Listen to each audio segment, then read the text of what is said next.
One man is being victimized by our own government. One man whom they fear, yet who millions love. One man who is willing to take the poison arrows of lawfare. One man whose voice has been taken away by a corrupt judge operating in a corrupt system. One man who has been ridiculed and insulted. One man who refused to back down. One man who refused to back down. One man who refused to back down. One man who stands between us and them. One man that wants to see America protected again. One man who wants to see America prosper again. One man who understands that a man is a man and a woman is a woman. One man who understands and protects the blessing of life. One man who wants to restore American exceptionalism. One man who once again wants to make America that shining city on a hill for all to see. A place where all the people of the world glowingly set their eyes upon. America. One man who unashamedly wants to make America great again. That one man is Donald Trump.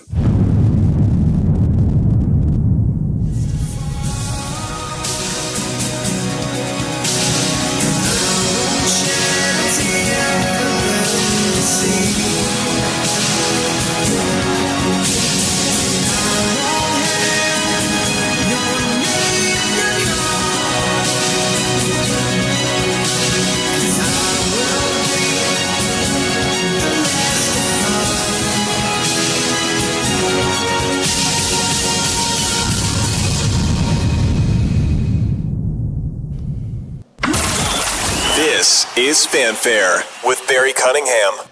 Okay, welcome to the 5:15 show, waiting for Donald Trump to get back in. I got some stuff to go over, but let me just jump ahead with something here. I don't know, I've been telling you guys for the last 24 or 48 hours to just watch what's happening. Watch what's going on. And we know that they cheat. There's no doubt that we know that these people will cheat. They've been cheating. The difference in 2024 is every time I basically refresh X, there is another cheat being exposed. And it's happening over and over and over. And it's one of those things I just want to bring to your attention because it just keeps happening. And the reason why I just want to bring it to you is because it's amazing, and I think a lot of people need to see it. A lot of people need to hear it. Hold on, I'm bringing them up right now so I can share them with you because it's kind of phenomenal when you look at it. All right, so it says breaking. This is an hour ago. Breaking. Due to massive legal and public pressure, Democrat election officials in Gwinnett County, Georgia, have halted their illegal ballot collection sites. They tried to pull a fast one to help Kamala. The RNC and the Georgia GOP placed huge pressure on Governor Brian Kemp to do his job, and they shut it down. Literally, in 24 hours, they shut it down. And it just keeps happening over and over and over. They're throwing Hail Marys and they're being deflected. They're being swatted, knocked down. Then this one says here, 5 Pennsylvania counties. 5 counties in Pennsylvania are investigating possible fraudulent voter and mail-in ballot applications leading up to Election Day. It's like whack-a-mole.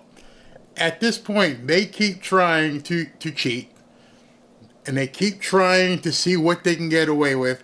And they didn't anticipate that there would be so many eyes on them. Lord Trump told them, Donald Trump told them, if you cheat, You're going to jail. He made no bones about it. You are going to jail if you cheat. And it seems as though they are prepared this time. They had, I forget the number, but I know they had 200,000 people on the ground who were watching to see what was happening. And then they had just a stable of lawyers ready to run in wherever, whatever they needed to do. It's obvious at this point that the Democrats did not anticipate that. Even though Trump had been putting stuff out there saying, hey, we see what you're doing. We got eyes on you. And from 2020, everybody knew where the vulnerable points were and how they were looking at what they were doing. But it seems as though they didn't want to take heed.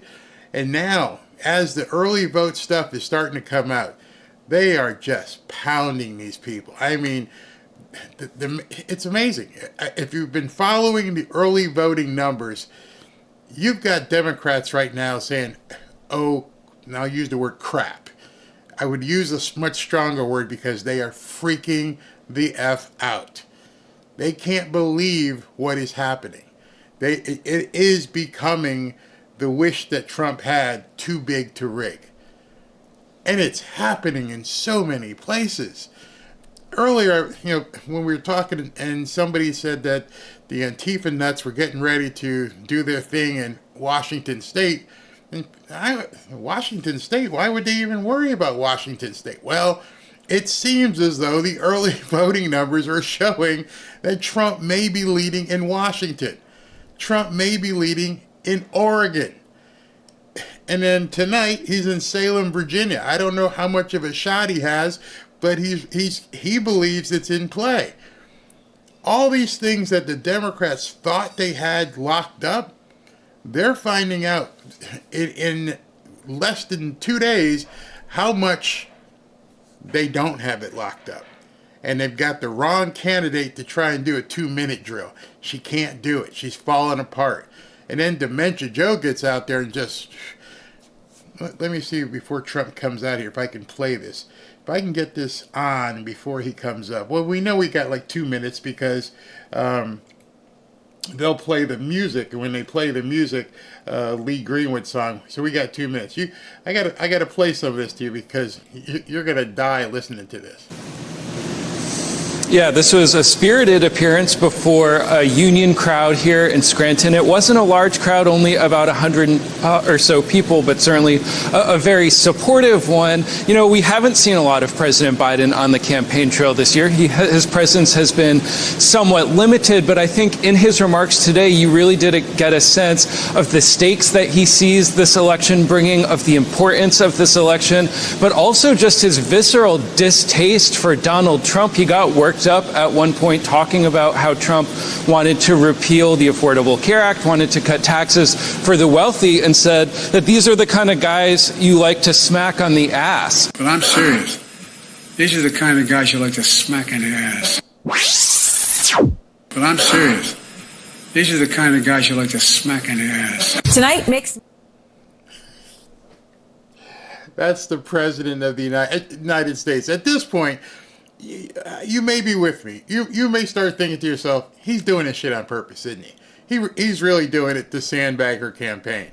I mean, he knows he's got cameras in front of him. Even though, like the guy said, there are only 100 people there. Well, he almost drew as much as Kamala. She only had like 200 at her rally, if you want to call it a rally. 200 at her meeting with Hillary. Hillary and Kamala together, and they only drew 200 people or so. Benny Johnson got thrown out. The cops walked him out. That was the funniest video ever. But in any event, he goes up to the podium and says, yeah, I like the smack is in the... Like, really? Really, dude? You're the President of the United States and that's how you want to be portrayed, as supporting Kamala? Now, she fired him yesterday. I mean, I don't know how you fire the president, but you basically told the president, thanks, but no thanks, we don't need your help. Okay, I'm going to go give a speech. You can't stop the president from giving a speech. Remember, yesterday, less than 24 hours, they went, nope, we don't want you here anymore. Shut up. Stay. In fact, one of the people on the campaign said we need to staple him to a chair. That was the term they used. Staple him to a chair. Don't let him out.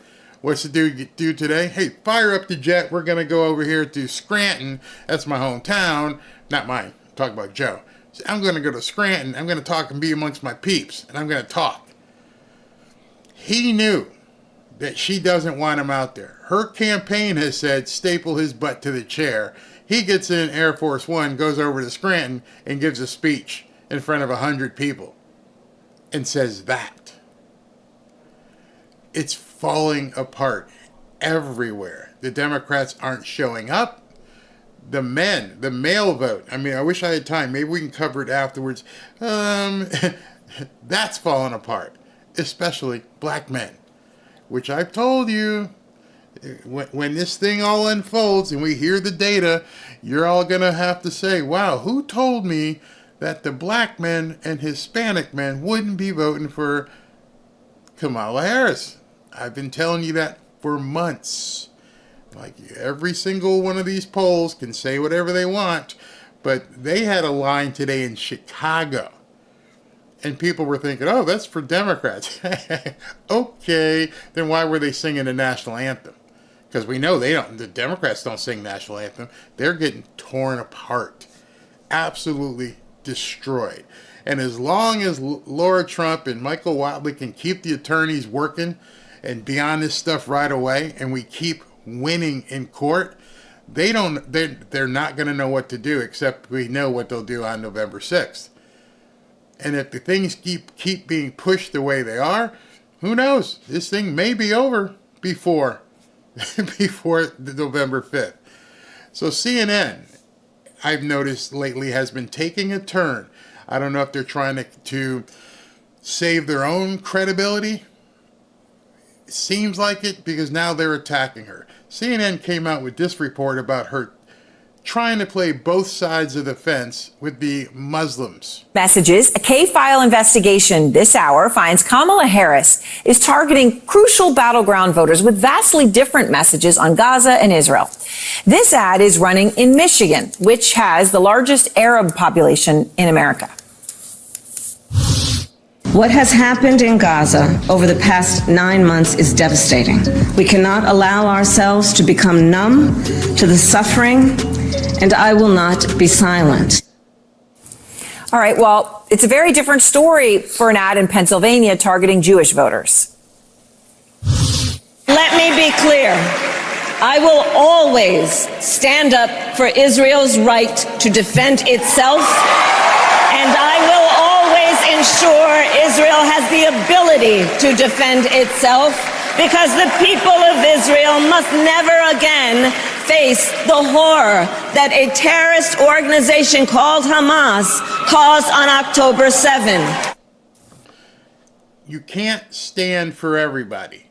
She's trying to straddle the fence and make the Muslims and Hamas and those people feel good, and she's trying to make the Israelis and Jews feel good. You can't do that. You can't straddle that issue. You just possibly can't. And now you try to, and CNN is exposing you. Different message. Andrew Kaczynski is out front now. So, Andrew, those obviously do sound starkly different, to say the least. Tell me more about what you found. Yeah, that's right. And this really illustrates the sort of fine line that the Harris campaign is trying to walk here in the closing weeks, closing days of this campaign on the issue of Israel. Here you have two entirely different constituencies, and they are getting two entirely different messages. There are often times these constituencies have very opposing views on this. If you are a Jewish person in Pennsylvania, you saw that ad that you're getting. You are getting that ad that talks about how strong she is in Israel. If you're a Muslim voter in Michigan, you are getting that ad on Facebook that's talking about... Where I come from, they used to call that two-faced. You tell me something, get me pissed off at these people, then you tell them something, get them pissed off at these people, and it's just, nobody can trust you. At this point, that's what's happening. People are bailing because you can't do that kind of... Did she not think people were going to find out? Did she think that this was just going to slide and that the Jews wouldn't hear what she's saying to the other side and the Muslims wouldn't hear what she was saying to the Jews? You got to determine what you stand for. And one of the problems that people are having is throughout her campaign, And you can say whatever you want about Trump. You can say he's brash. You can say he's belligerent. You can say, he doesn't. You know what he's going to do. He has made no bones about what he's going to do. And Kamala has flip-flopped and backtracked everywhere she can. And it's now all coming out. Talking about how she won't be silent on the issue of Gaza. Now, what's really interesting here is that ad that we just played, the one that's going to Jewish voters in Pennsylvania. Now, it sort of sounds like those two clips of her talking about Israel are together, but they actually cut part of it out. Take a listen to what they cut. What has happened in Gaza over the past 10 months is devastating. President Biden and I are working to end this war such that Israel is secure, the hostages are released, the suffering in Gaza ends, and the Palestinian people can realize their right to dignity, security, freedom, and self-determination. And you've seen too that they cut out that portion of the ad where they talked about Gaza from her DNC speech. Those two. Did she not think people were going to see that? The people? I've said this as well too. The people running her campaign are absolute morons. I mean, there's no other way to describe them. You and I could do a better job. These are obviously a room full of DEI hires who think that they just know best. And it's not working. Parts were together. They sliced them. They cut that part out. Now, look, she's also getting hammered a lot on this issue by Republicans. We talked just a couple days ago about how those robocalls were airing in Wisconsin that are made to sound like they're in support of Jill Stein, talking about her position on Gaza, saying that they're highlighting her pro-Israel position, and they're sort of trying to siphon those votes away from her. So this is a really delicate issue for her. Oh, it certainly is. I mean, the Palestinian people can realize their right to dignity, security, freedom, and self-determination being cut out. It's important to notice that. All right, now you also... So CNN has gotten a green light. Take her out. Just take her out. Now, this piece I'm going to show you didn't happen on CNN, but it happened thereafter. And this is a group, another group, not just the ones that were in Dearborn. Here's another group of Muslims. And listen to what this man has to say. And as you listen to what he has to say, remember who told you what their culture would think about them voting for a woman. Reason why is because he's a fighter. That's it. We like fighters. More importantly, the left left us. They left us. 33% of our kids at third grade cannot read at grade level. We went from the 6th to what? 19 now? Minnesota in education? I mean, we're failing in every... Somebody better check on Ilhan Omar quickly. This guy's a Somali, and he's talking about the Somalis in that area, in Michigan. Michigan, they are in deep trouble. I told you culturally there were so many men of different religions, different facts, that it looks like they're going anti-Kamala. No, I don't think they'd vote for any woman. These people are used to tribal government. And they didn't have the woman in charge. It was always been the man. It's been passed down throughout their history. I told you that. And now it's coming to fruition. Standard. 8th graders, 60% cannot do math at grade level. These are our kids.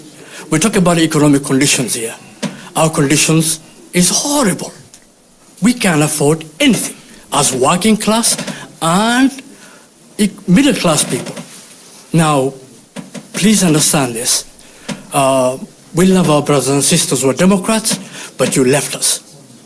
And because the left left us, join the right, vote for Trump, 2024, vote for George Rabe, 2024, vote for Maisie Young in St. Paul, 2024, vote for Tad Jude in CD3, 2024, vote for Tom Emma, our lion. Out of St. Cloud, Farhan is here and is endorsing him.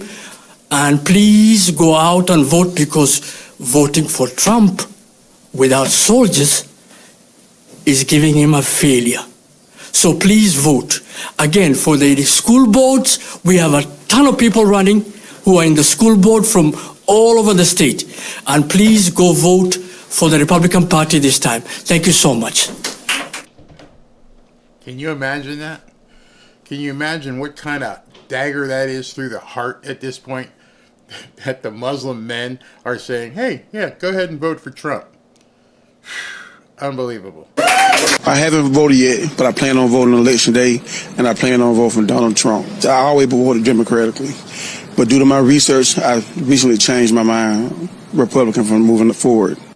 When Trump said he was going to do something for women, whether... Now, this is Jake Tapper from CNN, basically sticking up for Donald Trump. I'm telling you, something happened in the newsroom at CNN. They like it or not, whether the women like it or not. He was talking about protecting women, whether they like it or not. Certainly you can take issue with the language, but it wasn't, he wasn't saying he was just going to do whatever he wanted, regardless of, you know. Anyway, anyway, but let's talk. I mean, but you take my point. You don't disagree, right? You're saying I'm going to protect them, whether that women want me to protect them, whether, right? And some would say that's misogynist, and that's... But it's not as she presented it. I think, look, so there's this... No one would say that's misogynist, that I want to protect women, except for women who think they don't need men. And this is what you're about to see with the... I shudder to say, the ladies of The View. Going viral online of a dozen women being asked the following question: do we need men? Most answered very quickly, no. And only one said she thought women needed a man in their lives, only one. But when men were asked a similar question, do we need women, most of them said yes. You understand what's happening, what the agenda is here. When you know that there's been a extreme push for the LGBTQISSIPPI, when you know there's been a huge push for transformers, when you know there's been a huge push for baby removal, what they're trying to tell you is they want to emasculate men. They don't feel men should have a place. Trump's getting ready to come out. I'll cut to it in a second. They want to make it so that men are not in control because they want to have soft men. And they don't realize what you've done. You have completely turned off so many men. I'm not talking about these athletes and people who are trying to get paid to vote for Kamala. I'm talking about the Muslims. I'm talking about the Hispanics. I'm talking about the blacks. And I'll even also talk about the non-white dudes for Harris. You're not going to take testosterone and spit it out and say we don't need it.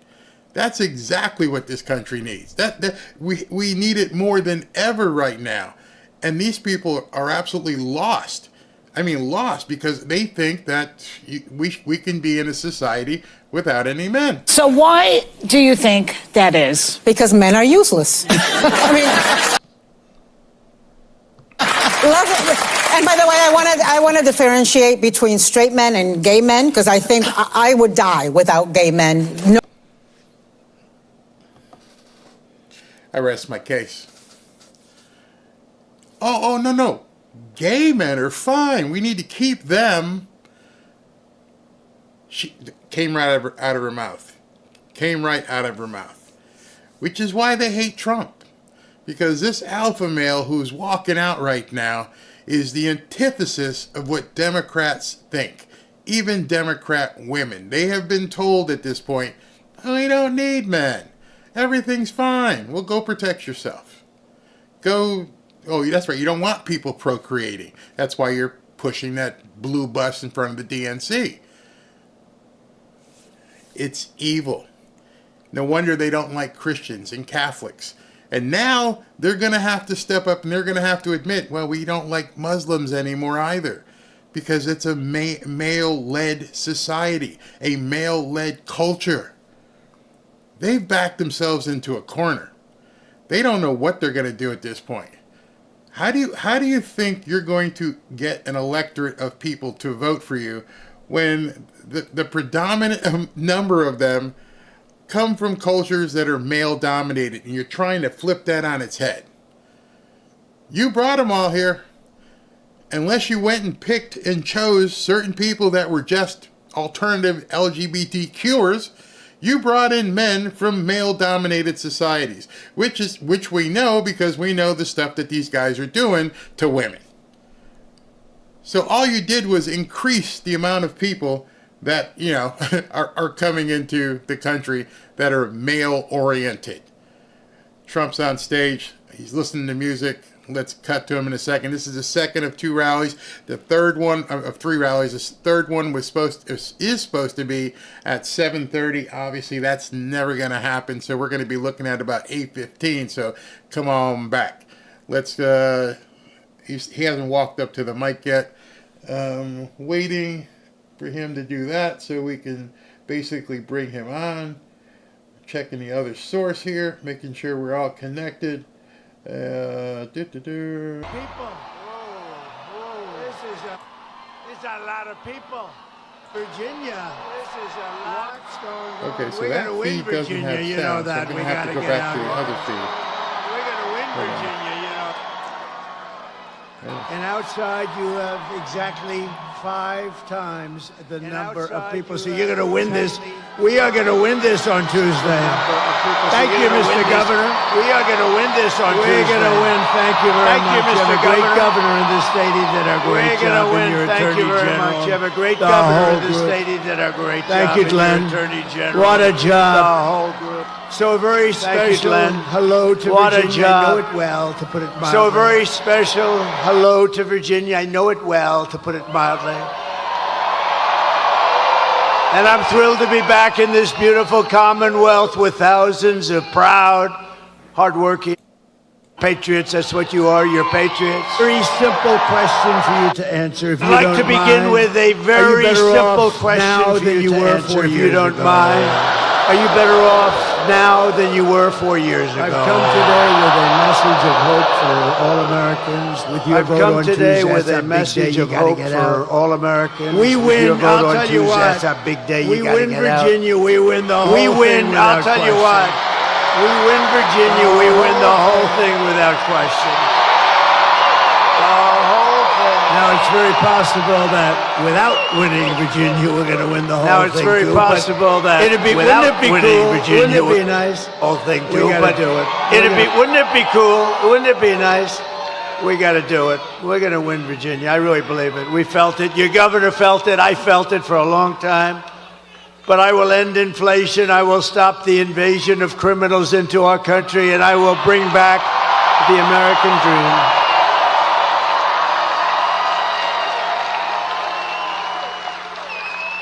This is all you really need to know. Kamala, a low IQ person, broke it, and I will fix it. I promise I will fix it. Go quickly. It's going to go quickly. They've done a lot of damage, but it'll go quickly. America will be bigger, better, bolder, richer, safer, and stronger than ever before. And this election is a choice between whether you will have 4 more years of incompetence and failure, or whether we will begin the 4 greatest years in the history of our country. That's what's going to happen.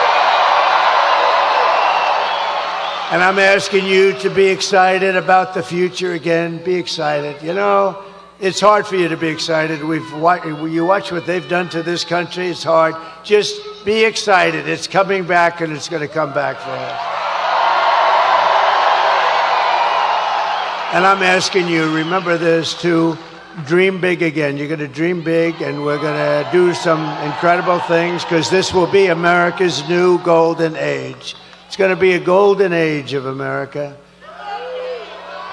We're going to get the stupid people out of here as quickly as possible. What they've done.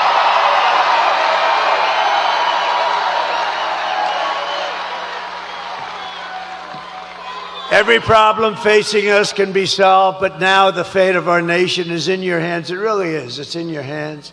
On Tuesday, you have to stand up. You have to tell Kamala. It's going to be a golden age of America. We're going to get the stupid people out of here as quickly as possible. What they've done.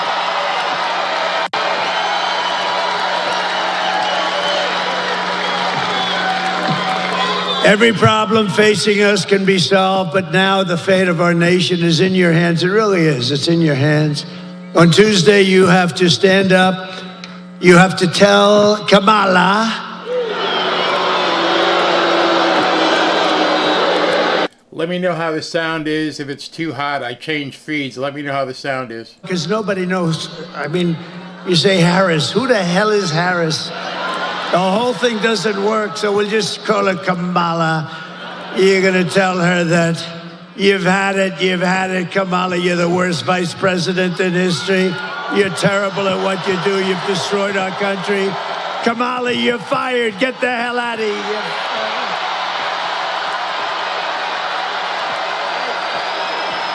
Get the hell out of here. I'm here today in this incredible Commonwealth for one very simple reason, because I believe we can win Virginia, and that would be unbelievable. And working with your governor, we will get MS-13 the hell out of your communities. You're loaded up with them. We're loaded up. They don't want to touch them. We're going to touch them. Going to get them out. We're going to have ICE all over the place. You know what ICE is? You know what ICE is? They're very tough people that love our country. And if you don't have very tough people, you're not getting MS-13 out anytime soon. No, ICE doesn't mind. ICE is like MS-13 is their cup of tea. We will cut your taxes, create millions of jobs, fix your schools, stop the indoctrination of your children, and we will not let them try to change your kids' gender. No, you will not be doing that. We won't be changing your children's gender with their transgender craziness. And we will protect parents' rights, and we will protect school choice. You're going to have school choice here. School choice. And we'll bring back an education system based on merit. Don't forget, our Supreme Court gave us a very great ruling, a decision that we're actually allowed to use merit again, so that if somebody works hard, they do well. They work so hard and do so well. We actually have a merit-based country again. Can you believe it? Isn't that nice? And we will, of course, keep men out of women's sports, I promise.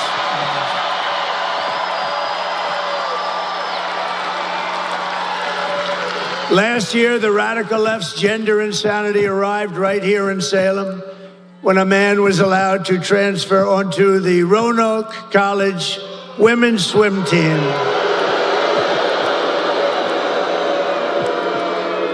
And I just met them backstage, the great swimmers.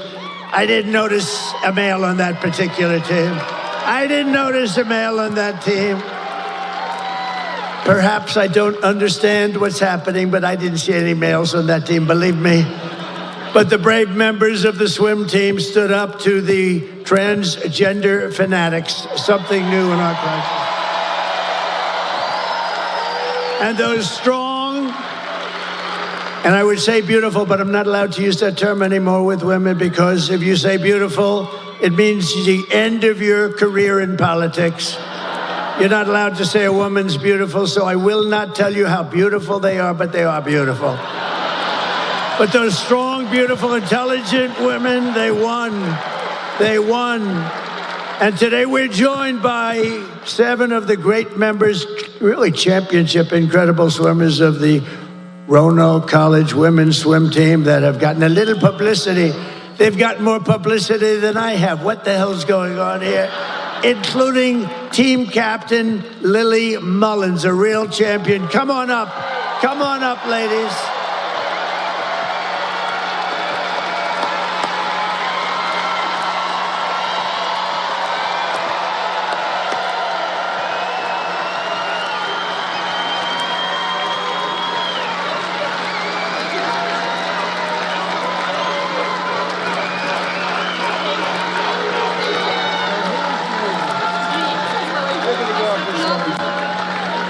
Lily, everybody.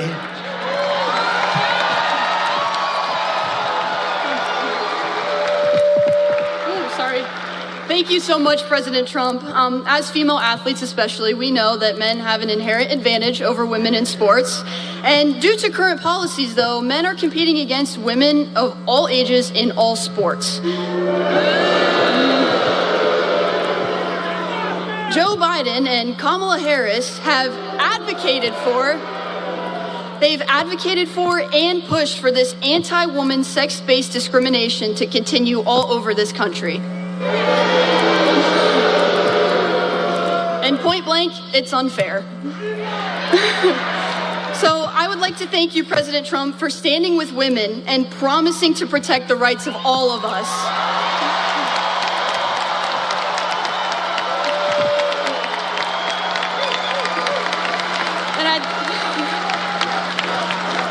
We are so lucky to have a leader like Donald Trump with common sense who knows what a strong woman is and will fight for generations of girls to come. Thank you so much, and God bless America.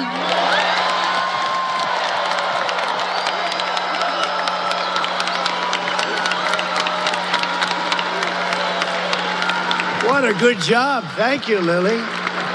How about if we introduce each member of the team? Lily, can we do that? Come on up here. Just say your name and come on up, Lily. You handle it. All right. So I'm Lily Mullins. Where are you gonna go? I'm Kate Pearson. I'm Katie Blankenship. I'm Juliana Morrow. I'm Hallie Sharp. I'm Susanna Price. And I'm Carter Satterfield.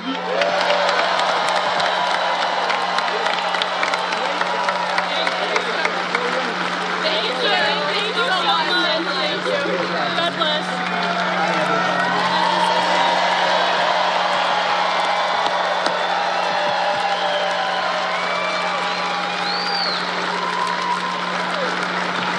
What the hell is going wrong with our country? Can you imagine?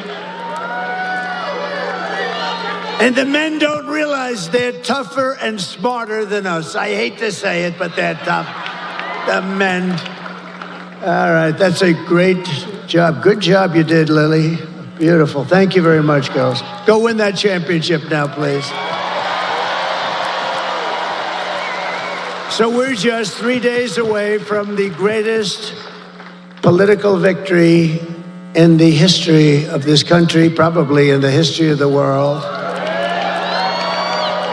But we have to get you guys out. You got to get out. We have to get out. We want to win everything. We want to win the popular vote. We want to win everything. And, you know, it's always tough when you have California. They send out like 38 million ballots. They don't know where they go. Well, they actually do sort of know where they go, but they don't know where they go. They don't know where they're coming from. They come pouring back in the millions, and then they lose. The Republican always loses from 5 to 7 million. You know, I was in California. You know, we took a poll just recently, not us, it just came out like today. Did you see it? That I'm winning with Hispanics over the Democrat by 8 points. And I'm telling you, if God came down and agreed to be our vote taker for one day, just one day, God would only need 1 second, actually. If he came down and he was going to be our vote taker, meaning if we had an honest election in California, we would win California. But when you have New York, Illinois, and California that like automatically, it's like ridiculous, automatically goes to a Democrat, it's tough to win the popular vote because there are 3 big states and it's like automatic. Nobody's supposed to question them. You have Gavin Newsom, who's a governor of California. And he just signed a bill. And in signing the bill, you know what it says? If you're an official, if you're anybody, you are not allowed under any circumstances to ask whether or not somebody has voter ID. If you say, let me see your voter ID, you are criminally liable. They will give you the electric chair. Ma'am, may I please see your voter ID? How dare you ask me for voter ID? How crazy. is this place, but you have a very sane, very solid governor. There's something very nice. I can imagine. Glenn's like me. I think when we heard that one, we said, this is getting a little bit crazier. So now it's not only that you don't have to have voter ID, now you're not even allowed to ask for it under penalty of a lot of problems. It's crazy. We got to straighten that whole mess out. And then they say he lost the popular vote, but it's tough. But I have a feeling, I mean, the polls are showing we're going to win everything. We're going to win the popular vote. We're going to win everything.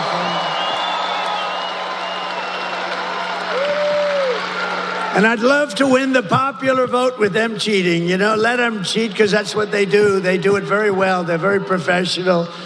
But I think we have a really good chance to win the popular vote. And I think things are going to be very interesting.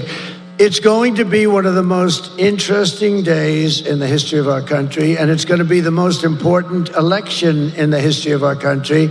And if we win, which we should, because we got a big lead, this is like Lily. She's swimming, and she's 10 yards advanced with about 5 yards to go. That's where we are.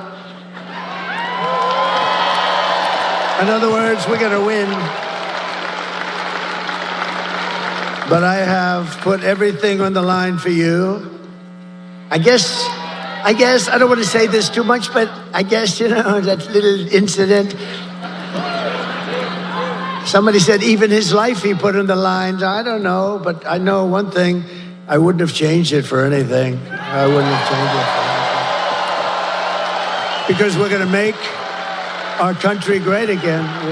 We have such potential. We're going to make our country great again. And I only want one thing from you. I don't want your money. We don't need your money. You keep that money. I only want a little thing called your vote. And that's what would be great. So we want your vote. And it would be a great tribute to Glenn and to me and to your great Lieutenant Governor who endorsed me recently. Thank you very much. Thank you very much. Thank you very much. With your help, we're going to defeat Kamala Harris, and we're going to indeed make America great again.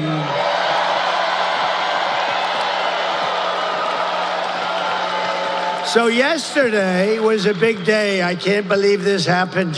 I can't believe it happened. I don't think anybody can believe. I've never seen numbers like this in my life, because it was announced that Kamala's economy is like in a depression. The worst numbers I've ever seen, the worst numbers in many, many, many years. Kamala's economy added only 12,000 jobs. I've never heard of that before. Just by normal growth, you add 100 or 150. And for years, we've been looking, for many years, for decades, 200, 250,000. So yesterday it was announced that they added only 12,000. It's the lowest number in many years. But that's the good part. That's the good part for them, because we lost nearly 30,000 private sector jobs, along with nearly 50,000 manufacturing jobs in 1 month. This is not recession stuff. This is depression. I hate to tell you that. Under Kamala's catastrophic agenda, and Crooked Joe, but I don't even know, is he still around? What the hell? In all fairness to him, you might have noticed I'm not a big fan, but he was running. I spent $150 million trying to defeat this guy.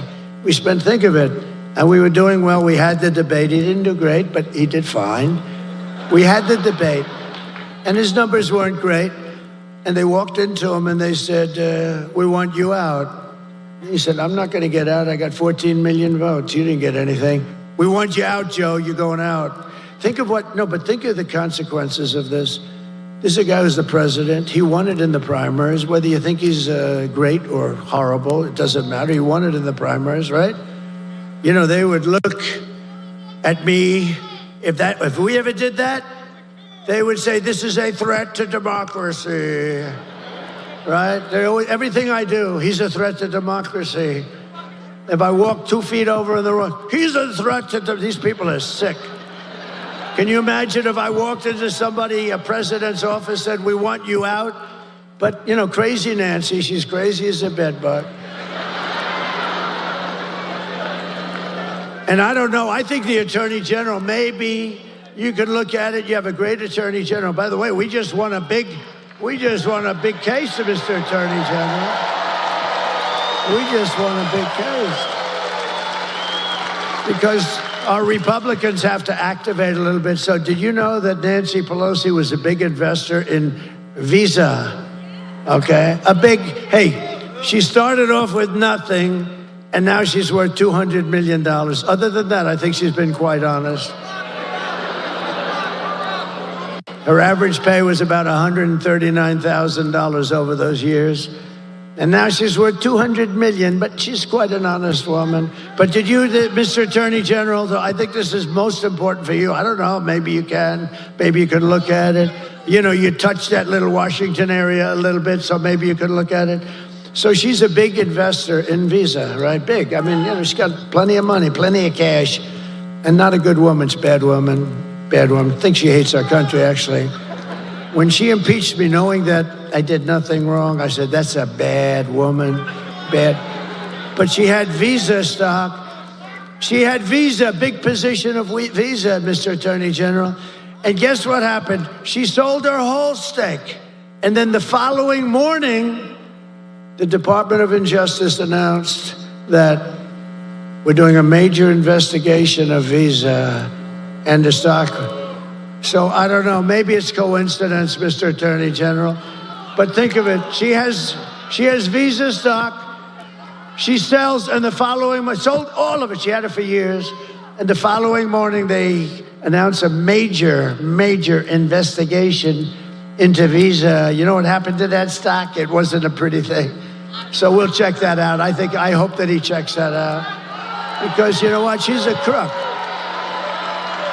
And she's been doing that for years. She's been doing that crap for years. You ought to look at her. Under Kamala's catastrophic agenda, more than 100,000 manufacturing jobs. This was just announced yesterday. They've been wiped out since just the start of the year. These are our prime jobs. These are manufacturing jobs. These are the best jobs. 150,000 Americans joined the unemployment rolls. Can you imagine?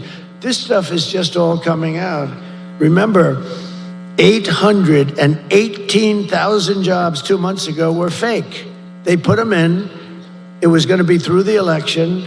They put in 818,000 fake jobs, and they were going to announce and revise, biggest number ever. They were going to revise the numbers right after the election. These are crooks, okay? And fortunately, there was a whistleblower that couldn't stand it, and he blew the whistle, and we've learned. And now yesterday, with these numbers, we learned a revision down also of an extra 112,000 jobs. These are big numbers. You know, normally it's like 2,000 jobs, 4,000 jobs.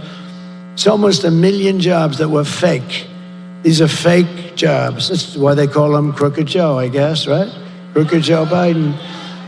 And so all of these jobs, and all of it was going to be announced right after the election. Could you imagine? You run in the election, you lose, and then they announce that they just screwed you for 1 million jobs in order to look better.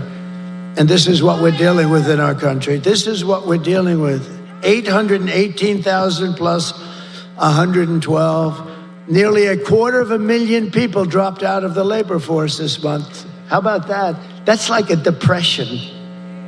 I never wanted to be Herbert Hoover, honestly. They say, who's your favorite president? I give them names. And I do like Ronald Reagan, right? I like him.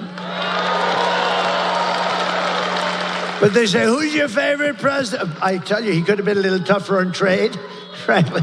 I would have liked him even better if he was tougher, because we are tough. You know, China paid us hundreds of billions of dollars in taxes and tariffs. No other president got 10 cents from China. Hundreds of billions of dollars. But I always said I don't want to be Herbert Hoover. I refused to be Herbert Hoover. That was a bad one. He was the president, and we had the Great Depression. You could end up with the Great Depression right now, the way that's going. Nobody can believe the numbers. Everyone was shocked. I was shocked. I heard it and I said, TiVo, one of the greatest inventions in history, right? TiVo or its equivalent. Now they're going to use me in a damn ad. I got to be careful. You cannot use that for ad purpose. No, TiVo or its equivalent. You just play it back. I said, I must have misunderstood it. 12,000, and we lost hundreds of thousands of jobs. We cannot take 4 more years of these incompetent people running our country. And a statistic that's really terrible is 100% of all net job gains in the past year. In other words, all of the gains, you know where it went? To migrants, 100% of the gains. And the other stat that you have to see, and if you are an African American, you're not going to be happy with these numbers, but African American jobs have been decimated by the people that are coming into our country illegally, and they refuse to give the numbers. The fake news, look at all of that fake news. That's a lot. That's a lot. They must have heard that your governor is going to be here. He has done a job. He's not going to take it easily because, think of it, the numbers are so bad. They came in and they come in illegally, and many are murderers, drug dealers, and criminals of all kinds. The crime rate in Venezuela and other places where they come from all over the world. But the crime rates in many of these countries, all of the countries, is way down because they're giving us their criminals. They're bringing them into our country. But for African Americans, the job numbers are horrific, and they're not going to be announced until right after the election. I think people should demand, because I heard numbers that are so bad, and Hispanic Americans, great Hispanic Americans, I just had a poll, can you believe it? I'm leading the Democrats with Hispanics. That wasn't supposed to happen. You think that's shaking them up a little bit? That's not a number that was supposed to happen, but it does happen because they're great people and they know I know it. They're entrepreneurial, they're hardworking. And in many ways, I've faced them many times. They're brutal. They can be brutal. They're unbelievable. But you know what? They're starting to be affected too. But the African American population of this country is being decimated by the hundreds of thousands of people that just keep pouring through the open borders of stupid Kamala. And you know what? They should announce those numbers right now before the election, because you won't have one black person that votes for Kamala. You won't have one, because when you see those numbers, you're going to know exactly what I'm talking about. That's just like they didn't want to announce these other numbers, but they had the whistleblower. Maybe there's going to be a whistleblower for what's happened to the job markets for hardworking, wonderful black people that have had jobs for years, for 20 years, and they have houses with mortgages on them and everything else. And what the hell's going to happen to them?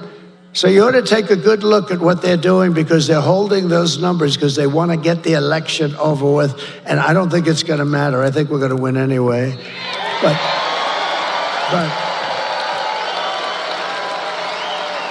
But you ought to take a look at those numbers. It's honestly a terrible thing. I stand before you today as the only candidate who can rescue our economy. And I mean from obliteration, and restore it to strength, prosperity, and greatness again. I will do a real job for you. I'm going to work my ass off for you.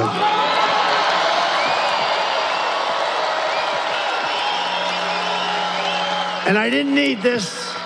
I didn't need to be with you today. I could have been at a gorgeous beach in lots of places. I own some of the most beautiful beaches. I could have had that salt water from the oceans. I like oceanfront property best.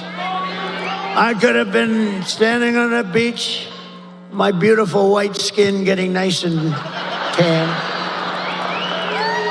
being smacked in the face by a wave loaded up with salt water. And I could have said, the hell with everything. I could have had the greatest life in the world. Instead, I got missing a little piece of my ear.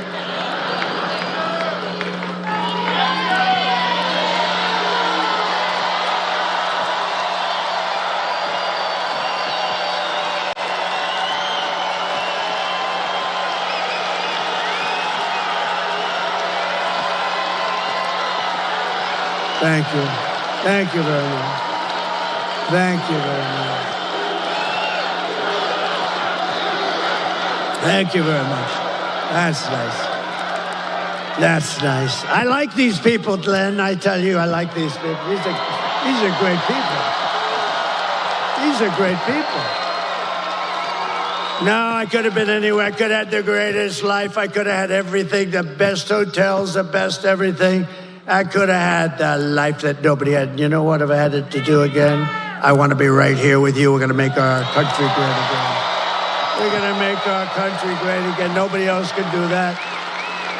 No, we're going to make our country great. I wouldn't switch. A lot of people have said, if you had it to do again, you know, I've been abused. Always it was Andrew Jackson, president. He was a great general and a very good president. And he was considered to have been the worst abused of our presidents. And second was Abraham Lincoln. Have you heard of him? And he was abused too. But, you know, in all fairness, he was in a civil war. So I guess, you know, things like that happen. But I think now I've gone to the top of the list, and I am so honored because we're exposing some very bad, sick people. We're exposing them.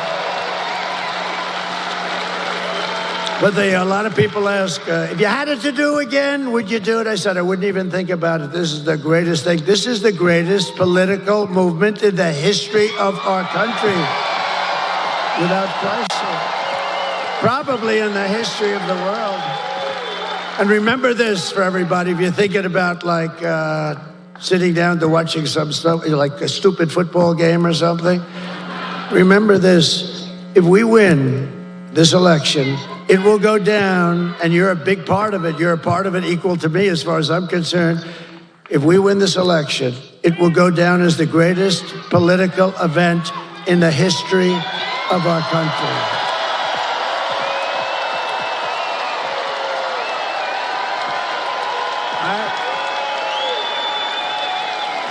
If my opponent knew how to fix the economy, it would already be fixed, right? Why didn't she do it? You ever see where she gets up and we're going to do today she had a new thing. When I get to office, I'm going to, this was 3-4 months, do it now. What's wrong with it? She says, when I get to office, she gives the worst news conferences I've ever seen. And they're the shortest too. They last for about like 2 questions. No, but she never does anything. If Kamala wins, you're 3 days away from the start of a 1929-style economic depression. You are. I meant it. And if I win, you're 3 days away from the best jobs, the biggest paychecks, the brightest economic future that the world has ever seen. Kamala's inflation nightmare has cost the typical American family $30,000. And you know what they did? They screwed up my energy policies. And they spent money at levels that nobody's ever seen before, I will say. And now she wants to impose the largest tax hike in American history and raise your taxes by more than $3,000 a year. Congratulations, Virginia. You know, I've watched politics all my life and stuff, and I've been involved now in it for longer than I would have even thought, because I never thought I was going to run for office. I never thought I was going to run. And then one day I looked at how stupid everything was, because we are now, you know, really, it's not like conservative, liberal. They like to call themselves progressive, so I call them liberal specifically for that reason. But, you know, it's not like progressive or conservative. We are the party of common sense, right? We need borders. We need walls. I built over 500 miles of wall. Walls work. 2 things work. What are they? Walls and wheels. Everything else is obsolete in about 15 minutes. They come up, sir, I have a new computer. Look at this. Oh, I say, that's beautiful. You get it? And about 3 weeks later, it's obsolete. Speaking of computers and brilliant people, Elon Musk, how good is he?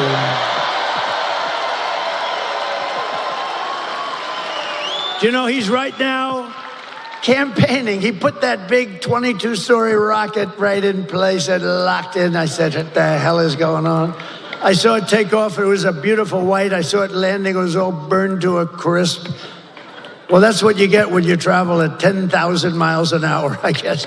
They tell me the metal gets a little bit hot. It sort of burns the hell out of the paint. But he did something, because he's a friend of mine, but he gave us the greatest endorsement that you've ever heard. He said, our country, if Trump doesn't win, our country's not going to make it. We also got a great endorsement, the best from the Border Patrol. They gave us, they said he's the greatest president that we've ever had. I said, does that include George Washington and Abraham Lincoln? Yes, sir, it does. I said, that's okay, I'll take it. You can't. One guy got up and said, sir, you're the greatest president in my lifetime. He's about 40 years old. I said, that's not that good. I like the one with Lincoln and Washington better. But no, the Border Patrol they gave us, gave me, us, he gave us, they didn't just give me, we're on the same mindset. It's really, I view it as us actually more than I do me. But they gave us the best endorsement you've ever seen. And they said, she is incapable of doing anything. You know, for 4 years, she's been in charge of the border, almost, we're getting very close. I said, how many times in front of a whole big room just like this, I said, how many times did she call you? 10 Border Patrol people, the top guys, all of them wanted, we got a unanimous endorsement from thousands of Border Patrol, and they're great people. They're great. They want to do their job. I said, how many times did she call you over the 4 years? She never called, sir. Do you know that she never went down to the border one time? She went once into a section that you and I would love to have dinner there some night. Okay, this was not exact. I don't consider that a trip. This was a trip that a lot of the young guys over there with those beautiful girlfriends would like to take their girlfriend there for dinner. But you wouldn't want to go about 15 miles left of that. But she never called them once, and she never visited the border once, and she was in charge because Joe Biden appointed her. Now, she said, I'm not the border czar, but she just started saying that because the numbers are so bad. But she was in charge of the border. She never called Border Patrol one time. Think of that. Not one time. Never called them one time, never visited one time. And to me, it's the single greatest threat to our nation, far greater than those horrible numbers I just read out, far greater than inflation or the economy, because you're killing the fabric of our country. You're loading our country up with criminals and people from mental institutions, and no country can take it. So I want to thank the Border Patrol. I want to thank ICE. I want to thank all. But Elon, see, I weave. You know, this is a weave. It's all, and it always comes back. They used to say, he's rambling. Now they say he's a genius. It's a weave. See the way? And you notice I started this off with Elon Musk. I started that thought off with Elon Musk, and I finish it with Elon Musk. By the way, how beautiful is his mother? What's going on with that? Did you see his mother? How elegant? I'm going to call him. How the hell did Elon turn out? His mother is the most elegant woman. Man. She walked in and she looked like a princess. It's amazing. She's just an incredible, elegant woman. Anyway, I'll tell you one thing. I guarantee you one thing. She's a smart woman, because you don't produce Elon if you're not, you got to have a couple of smart parents, that's for sure. But, so I said to Elon, I said, Elon, was that your rocket? Yeah, it was. I said, so have you ever seen anything like it? First of all, he wanted to be here, but he said, I really love Virginia, and he has a lot of stuff around here. I think he's got a lot of stuff everywhere. You want to know the truth? But he's an incredible guy.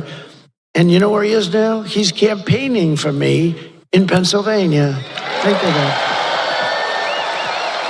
Nobody has been. And people respect him.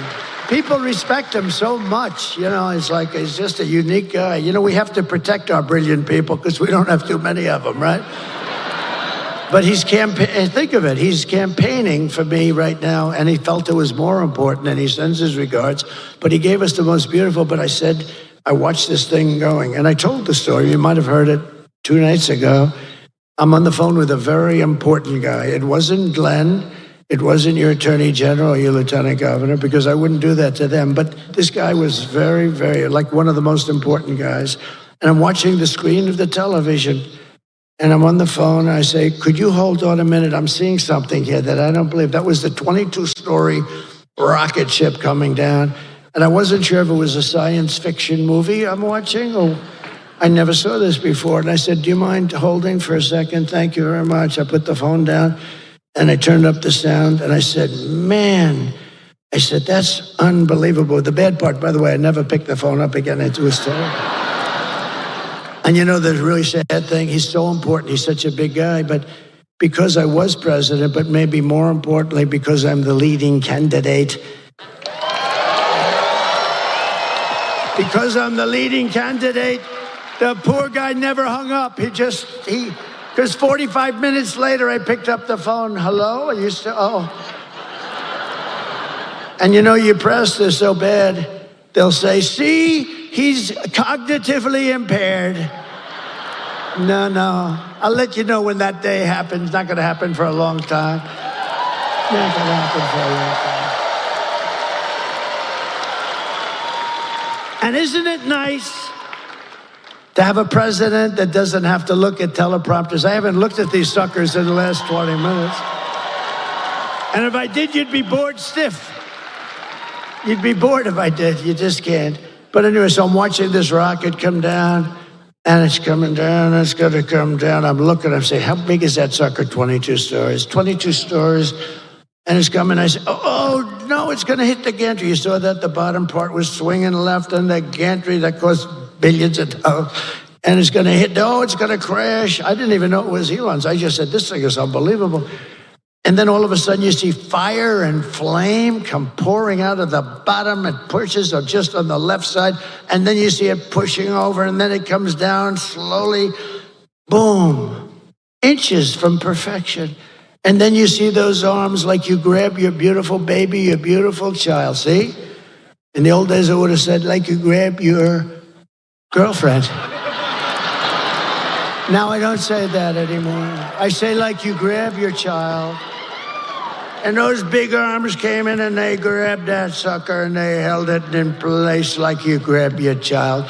And I said, that's unbelievable. And I called Elon. I said, Elon, was that you? He said, yes, it was. Isn't that impressive that he picked up, the thing landed. You know, I'll tell you, it's nice to be president, or at least leading candidate too. Because I called him and he picked up immediately. If I wasn't there, I think I would have gotten a call back about 3 days later, maybe. But he picked up the phone. I said, was that you, Elon? Yeah. I said, can Russia do that? No. They won't be able to do it for many years. I said, what about China? Nope. They won't be able to do it for you. What about the U.S. other than you? Nope. They won't be able. They don't have the technology. How good is this guy, right? Right? Pretty good, right? Oh, shit, look. I'm looking at the back of my head. What the hell? I look over at Youngkin. Now I look up there. I see I'm having a bad hair day. This is not good. I have to have a bad hair day in front of Virginia? That's not good. Well, at least it's a nice picture.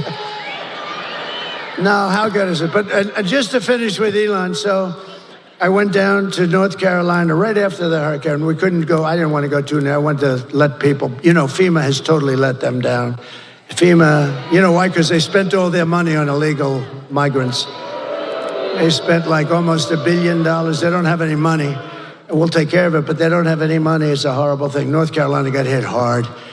And one of the officials in North Carolina said, sir, do you know Elon Musk? I said, yeah, why? He said, yeah, didn't he just endorse you? I said, he did, he's great. Why? He said, well, they have something called Starlink.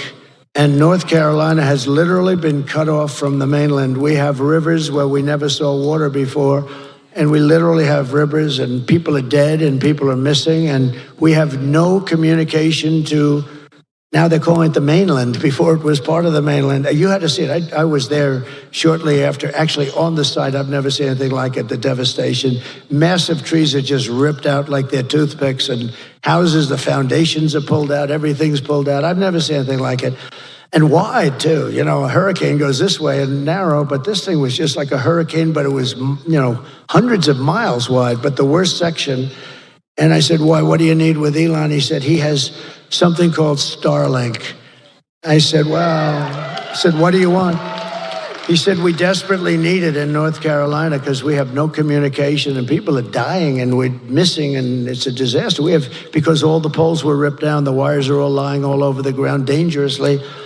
I said, well, I'll get them. And what do you need? He said, we need Starlink as much as we can have. I didn't know what the hell it was. I said, Elon, I called up Elon, I'm in North Carolina. They desperately need, and so they need in Georgia a little bit, but they needed a lot in North Carolina. It got hit hard. That was like center. And I said, we need Starlink. He said, I told him, I said, I don't know what the hell it is, but that's all they want is Starlink. I said, so, if you could, would you get as much as you can? And I gave him the guy's number. In the meantime, I get a notice from the guy. I'm still talking to Elon. I get a notice. President Trump, thank you so much. The Starlink will be arriving tomorrow morning at 8 o'clock.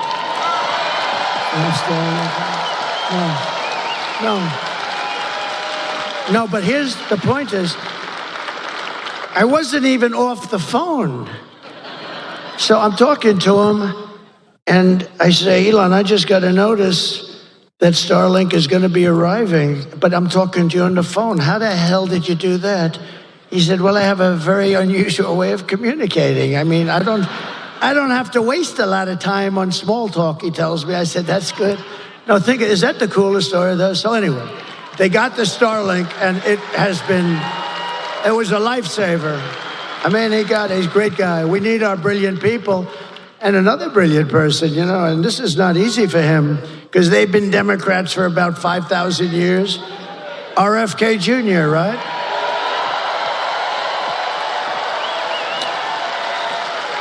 Bobby, he's a great guy. I was with him last night. We did a thing together, and Tucker Carlson did an interview with me. And it was great. And Joe Rogan did an interview. That was great. Yeah. Good people. They're great people. They're great people, smart people. Like, we need our smart people. We have to protect our smart people, don't we? But Bobby's going to be working on the food and the pesticides and all of the things to make it healthy. When I told him yesterday, I was with him in the plane, I told him, Bobby, look, here's the story. You can work on food, you can work on anything you want. He wants health, he wants women's health, he wants men's health, he wants kids, he wants everything. I said, here's what you can't touch, Bobby. You can't touch our liquid gold. I'm handling that. We got more than anybody.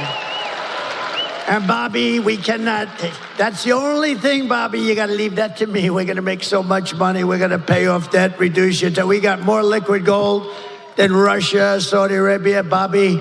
So have fun with pesticides, but the liquid gold you have to leave with me. We'll do very well.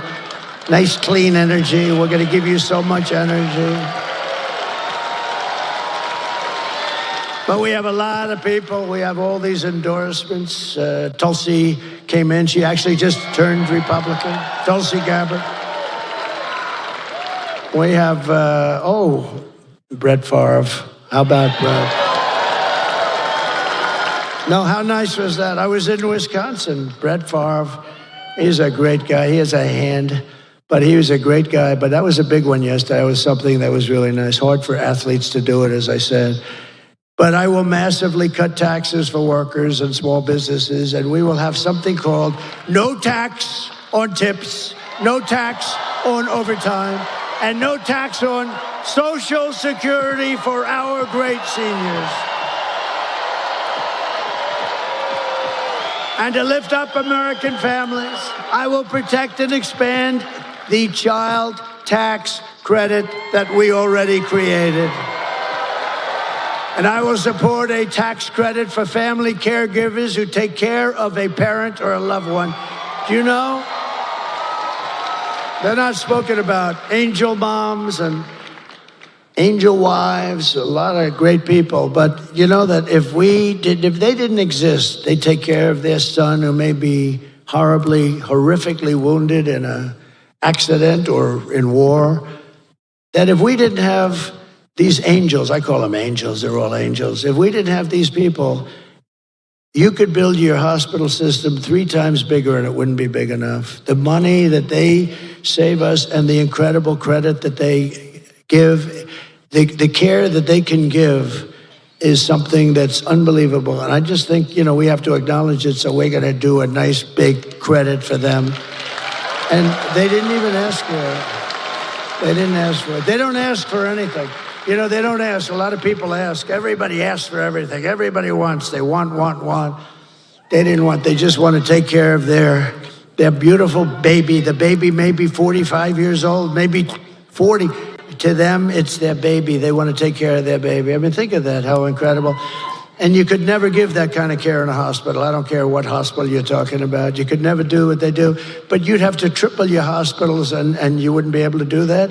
And it could never be what they give. So it's pretty amazing. So we're going to take care of them, right? It's going to be good. We have so much liquid gold. We'll just take a little bit of extra. Think of it. More than Saudi Arabia. And I had approved, and then Biden ended it, Anwar. Anwar is the biggest fund. It's in Alaska. The biggest, every president for years. Ronald Reagan couldn't get it done. Nobody could get it done. They all tried. I got it done, all set. This guy gets in. He gets in and he terminated it, like immediately he terminated it. But we're going to get that going. That would supply all of Asia. It would supply all parts of Europe. We would make so much money. We have such great wealth. But we have to use it. We don't need to buy our oil from Venezuela. Can you believe it? To rapidly reduce inflation, I will end Kamala's war on American energy, and we will drill, baby, drill. We're going to be drilling. We're going to be drilling. And I will cut your energy prices in half within 12 months, 50%. 12 months from January 20th, that's when we assume the office of president, assuming we win. We got to win. You got to get out. You got to vote. Crazier things have happened. You got to get out and vote. Otherwise, we didn't win anything yet. All we're doing is we have a nice lead. We're heading down the home stretch. But you got to get out. You got to vote. You got to bring everybody you know. Just make it. And by the way, the bigger the victory, the more it looks like we can do the kind of things we want. So. And as we rescue our economy, I will also restore our borders. We're going to restore them. We had the safest borders. And would you drop, if you have it, drop my all-time favorite chart. I love this chart. I wouldn't be here if it wasn't for this chart. Where the hell?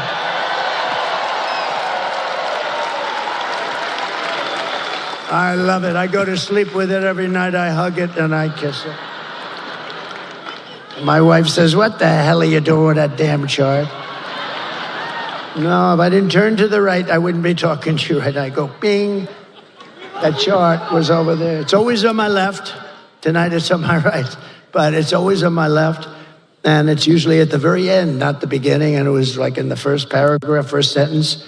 And I said, let me see the chart. I was talking about how well we did with illegal immigration, and that's what came down. I looked to the right. If I didn't look to the right, I wouldn't be looking at you at all right now. So it was pretty amazing. So I love that chart, but. So if you look at the arrow on the bottom, that's when I left office. That was the day I left office. That was the lowest in the history of the border, illegal immigration. That was the lowest point. We had the border fixed. It was so good.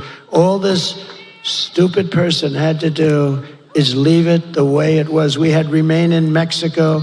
You couldn't come into the country. We had catch and release into Mexico, not into the U.S. We had everything perfect.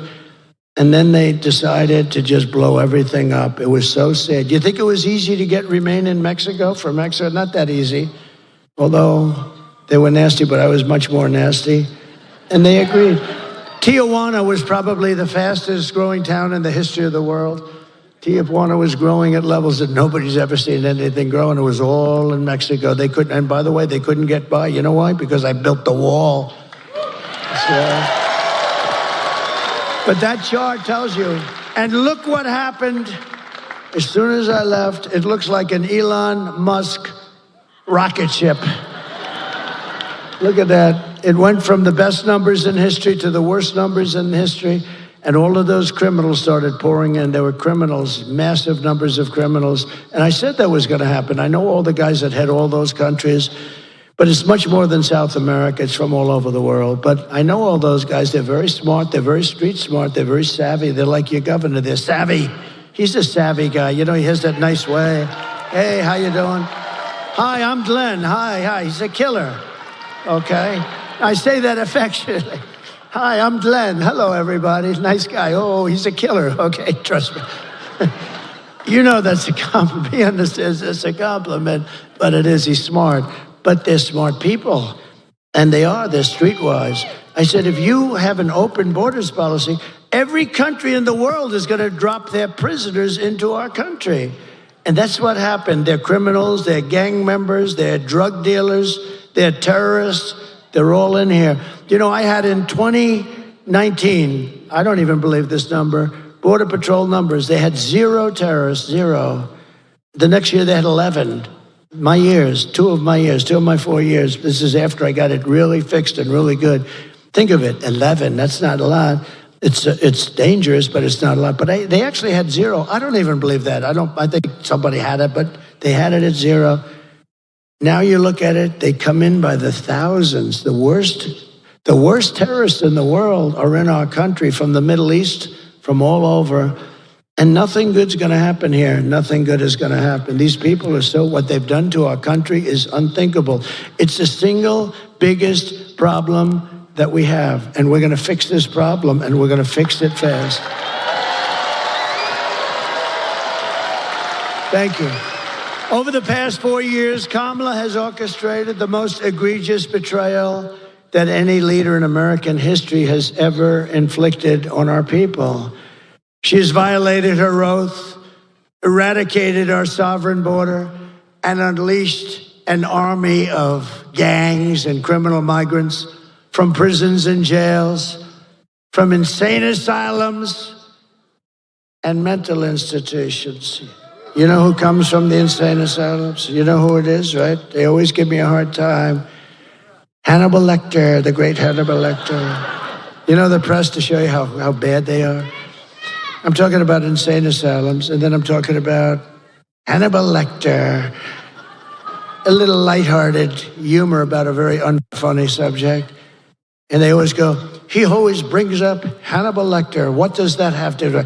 It has to do with the fact that these are the kind of people coming into our country from insane asylums. That's what it has to do.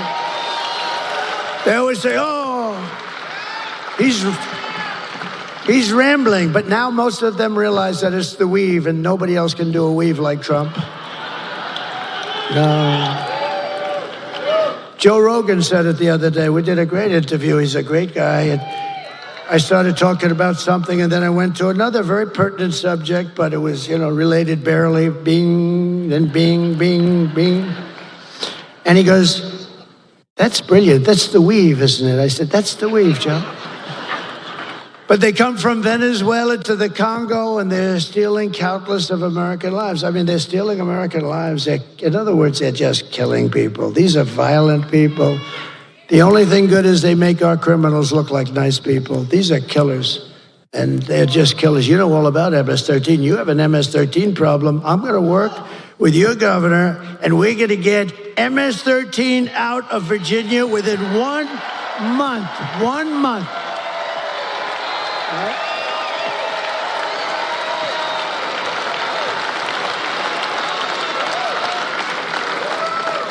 And you know what? She wants to defund ICE. Think of that. She wants to defund. If we didn't have ICE, I couldn't make that promise. I'll get them down here in force. They're going to clean out this state, and we're going to get them the hell out of here in 1 month. But today I want to hear directly from a mother, and I'd like you to just listen, because this is such a sad thing. This is brand new from a couple of days ago. And the people that I was in a room of people when they first put the tape on, because you have a lot to choose from. There's so much crime and so much horrible crime with the migrant crime. I call it migrant crime.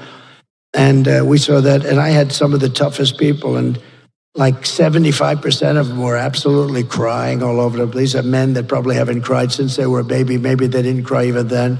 And they're crying all over the place. But I'd like you to take a look at this, and it's so unnecessary. It should have never happened. Please, thank you. Sunday night, I asked her to not stay up super late because of her coming to work with me in the morning first to do her summer school. She said, okay. I told her good night and I love you. I went to bed, not realizing that that was going to be the last time I saw her. We're best friends. Yeah. Oh my God, shake it again. I woke up to notice she wasn't in her bed. I'm in my heart trying not to lose my mind because I don't know where she is. I finally remembered her phone had a location on, and her phone was pinging just 2 minutes down the road, right behind the skate park.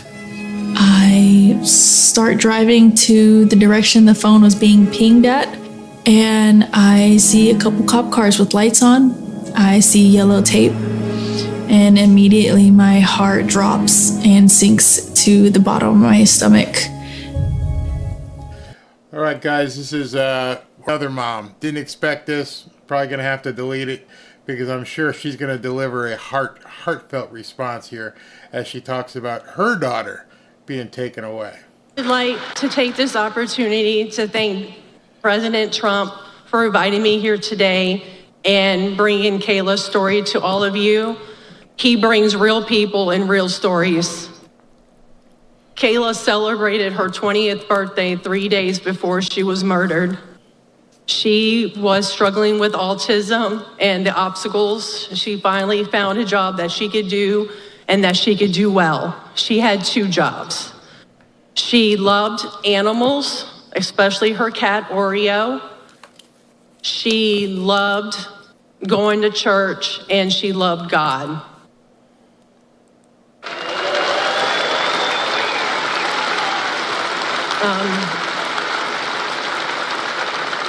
Department of Homeland Security did not do their job. Health and you haven't seen anything. These people, they don't do anything. They're oblivious to it. They don't even treat the people that have been so badly hurt. They don't even call them. They don't talk to them. They couldn't care less. It's incredible, actually. I don't get it. Nobody gets it. But we will hold Kayla's memory in our hearts forever. It's a story like so many other stories. And many different forms of crime. There's gang crime taking place. There's crime that we've never seen. There's some crimes that we've never seen anything like it. They run over people in the sidewalk for sport. See that guy? I'll run him over. Watch. These people are sick. We just can't have a country like this. When you vote on Tuesday, vote in honor of Kayla and Jocelyn and Laken Riley and Rachel Morin and every American who has been stolen from us by Kamala's open border. The day I take the oath of office, the migrant invasion ends and the restoration of our country begins.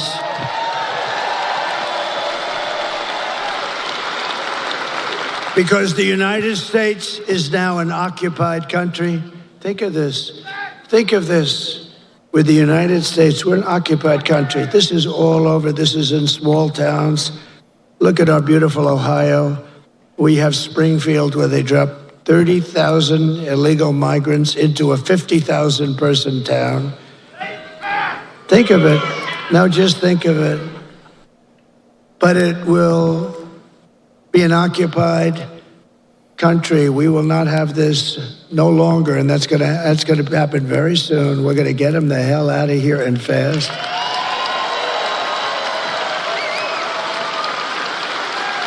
Look at Aurora in Colorado. You have a governor, unlike your governor. He's radical left. He's a lunatic. He's petrified because you have one of the toughest gangs in the world there, and they're taking over large swaths of Aurora and other places in Colorado and all over the country. November 5th, 2024 will be Liberation Day in America. It's going to be liberation. On day one, I will launch the largest deportation program of criminals in the history of America. I will rescue every city and town that has been invaded and conquered, and we will put the vicious and bloodthirsty criminals in jail or kick them the hell out of their country. We're going to get them out of our country. And to expedite removals of Tren de Aragua. This is said to be the most vicious gang anywhere in the world, although I think MS-13 gives it an awfully good shot. And other of these savage gangs, I will invoke the Alien Enemies Act of 1798.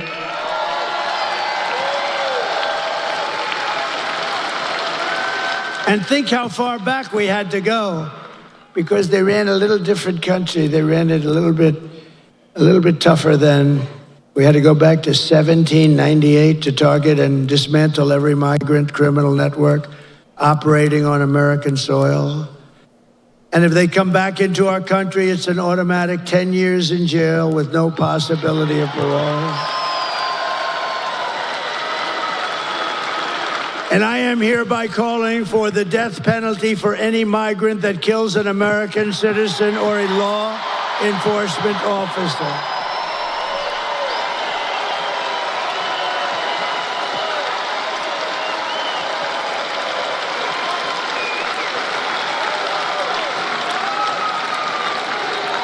And we are going to protect our law enforcement officers. They protect us. They protect us, and we're going to protect them. We're going to protect them. And I will immediately ban all sanctuary cities in the United States of America. And despite all of the damage that Kamala has caused, she has spent the final week of her campaign comparing her political opponents to the most evil mass murderers in history. That's us. She compares us. Then sleepy Joe Biden called our supporters garbage, called you, me, all of us garbage. We're garbage. And then he tried to get out of it. Did you see he wanted to change the transcripts? Can you imagine? It's like 60 Minutes. It's like, he reminds me of 60 Minutes. Let's change their answers. You ever see that one before? She gave a bad answer. They took the answer out and they put another answer in. They haven't done that for me. But because I think it'll make you happy, I'll tell you right now, we just sued them yesterday for a lot of money. Because we consider it to be, Mr. Attorney General, election interference fraud. We have a good case. My response to Joe and Kamala is very simple. You can't lead America if you don't love Americans. You can't. They don't love America. And you can't be president if you hate the American people. Everything Kamala says is a lie. Her entire campaign is one hoax and slander after another. But the only way to stop the lies is to swamp them with the votes. We're going to swamp them like they haven't been swamped before. Kamala has no vision, no ideas, and no solutions. All she can talk about is Donald Trump. Can you believe it? Good evening, everyone. Tonight I will speak. Good evening, everyone. Tonight I will speak about Donald Trump, Donald Trump, Donald Trump, Donald Trump, Donald Trump, Donald Trump, Donald Trump, Donald Trump, Donald Trump, Donald Trump, Donald Trump, Donald Trump, Donald Trump, Donald Trump, Donald Trump, Donald Trump, Donald Trump, Trump.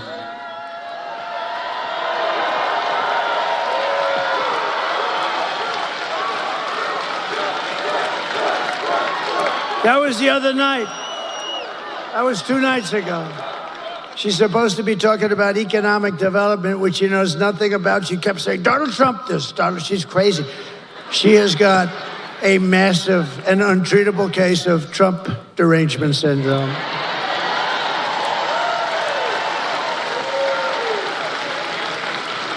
There are some people who thrive under pressure, and there are some people who crack under pressure. If Kamala can't handle an interview with Joe Rogan, then she can't handle the presidency of the United States, don't she? She will get completely overwhelmed, meltdown, and millions of people will die. No, we can't have this.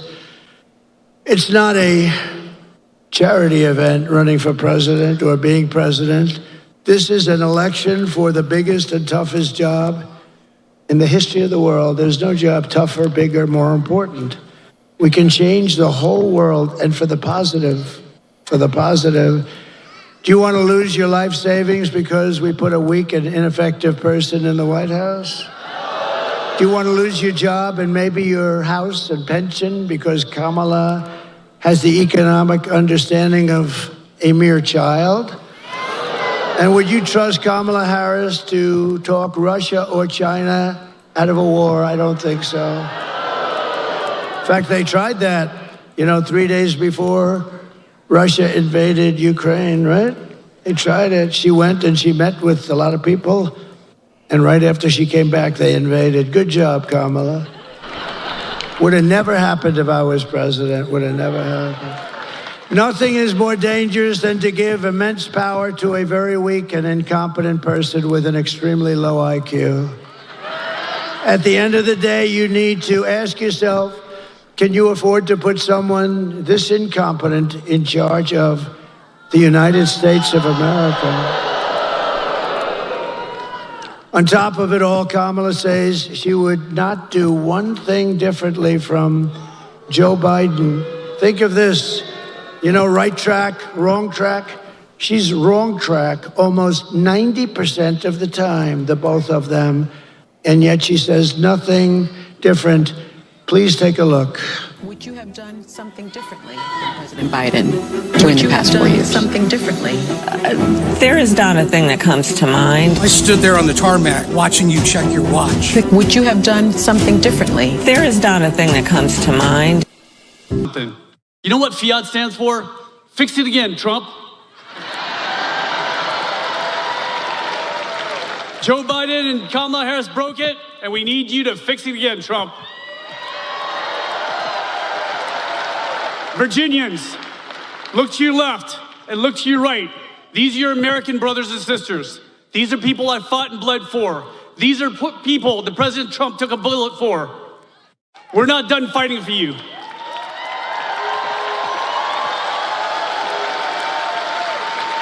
So on Tuesday, when we go out, unlike the left, we're not going to vote for the hatred of one man. We're going to vote for the love of God, for the love of family, and love of country.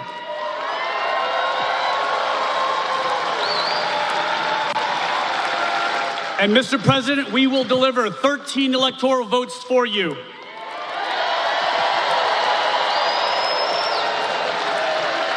And I will stand by your side as the next U.S. Senator from the Commonwealth of Virginia, because we need you to fix it again, Trump.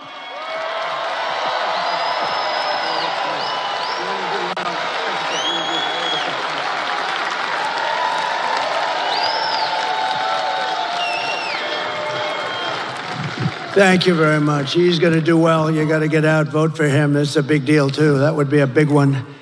And he deserves it. A great hero, He's a great hero, great military hero. A man who's also a hero, in my book. A man who's done a spectacular job running your beautiful Virginia. He's done a beautiful job. He's You know, I called him about this. Do you think we should do it? What do you think? He said, I'm telling you, we can win. And he's worked so hard on this event. We spoke many, many times, Glenn, didn't we? Many, many times. And I just want to thank you. And I know you spoke before, but if you'd like to come up and say a couple of seconds, or you could just stay where the hell you are, Glenn. Come on up. Come on.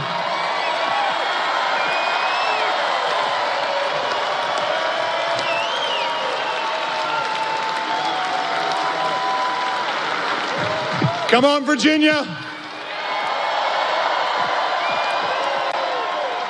We had the greatest economy in the world, and Kamala Harris and Joe Biden broke it, and Donald Trump will fix it. We had the most secure border in the history of America, and Kamala Harris broke it, and Donald Trump will fix it. We had no wars. We didn't have war in Ukraine. We didn't have war in the Middle East, and China was not threatening Taiwan. Kamala Harris and Joe Biden broke it. Donald Trump will. My friends, America needs Donald Trump. Let's go win Virginia. Ben Klein and Morgan Griffith, thank you very much. And congressional candidate John McGuire. John, thank you very much, John. Good luck. And a special guy who's really doing a job, Rich Anderson, Virginia GOP chairman. Thank you, Rich. Good job. What do you think, Rich? We're going to make it? You're going to win here? Huh? You better work. We got to. Good job. Thank you, Rich, very much. And we have RNC Chair Michael Whatley is here. Michael Whatley. What a job he did. He's doing a job. Thank you, Michael. You know, Michael was the head of the GOP in a place called North Carolina, and we won it easily, and there was no theft. He had 601 lawyers working. I said, that's the guy I like for this. And I said, you don't have to worry about the votes. Just worry about the theft. And that's all I had, because we got plenty of votes. We got so many votes, but we want more. Michael, say hello, please. Just raise that beautiful hand. Thank you very much. He's doing a great job.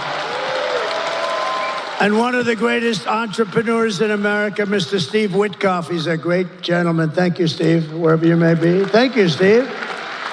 Most generous guy.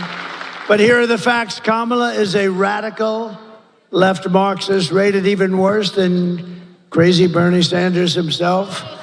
Even worse than Pocahontas, I would say. Kamala destroyed our economy. She was an original creator of defund the police movement.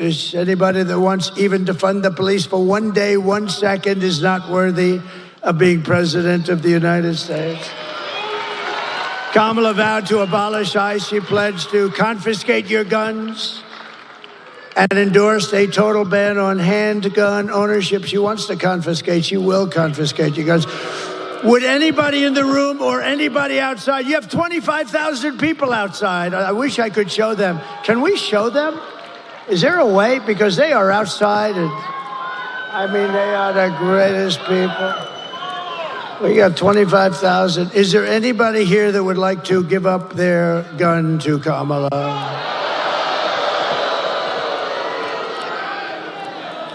She even called for free sex changes for illegal aliens in detention at taxpayer expense. And perhaps worst of all, she never worked at McDonald's. Can you believe it? A liar. She's a liar. In conclusion, with your vote this November, we are going to fire Kamala, and we're going to save America.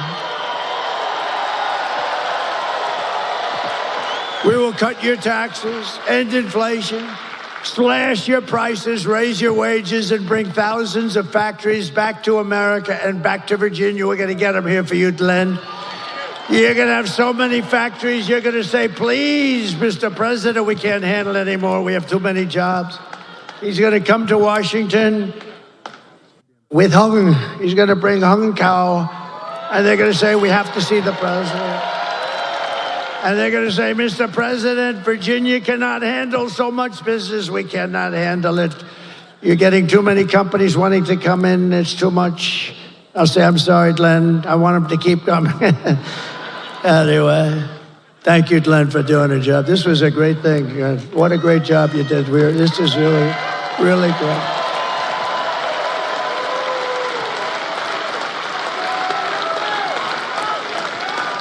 We will build American, we will buy American, and we will hire American. And I will end the war in Ukraine. And I will stop the chaos in the Middle East. October 7th would have never happened if I were president. And I will prevent World War III from happening. We're going to prevent it. And we've never been so close to World War III. We have never, ever been so close to it, with the Middle East all over the place. You know, the great leader of Hungary, Viktor Orban, he made a statement very recently. He says it a lot. They said, what's happening with the world? It's blowing up in the Middle East. It's blowing up with Russia, Ukraine. Nobody knows what's happening, what's going on. He said, put Trump back as president. When he was president, there were no problems with the world.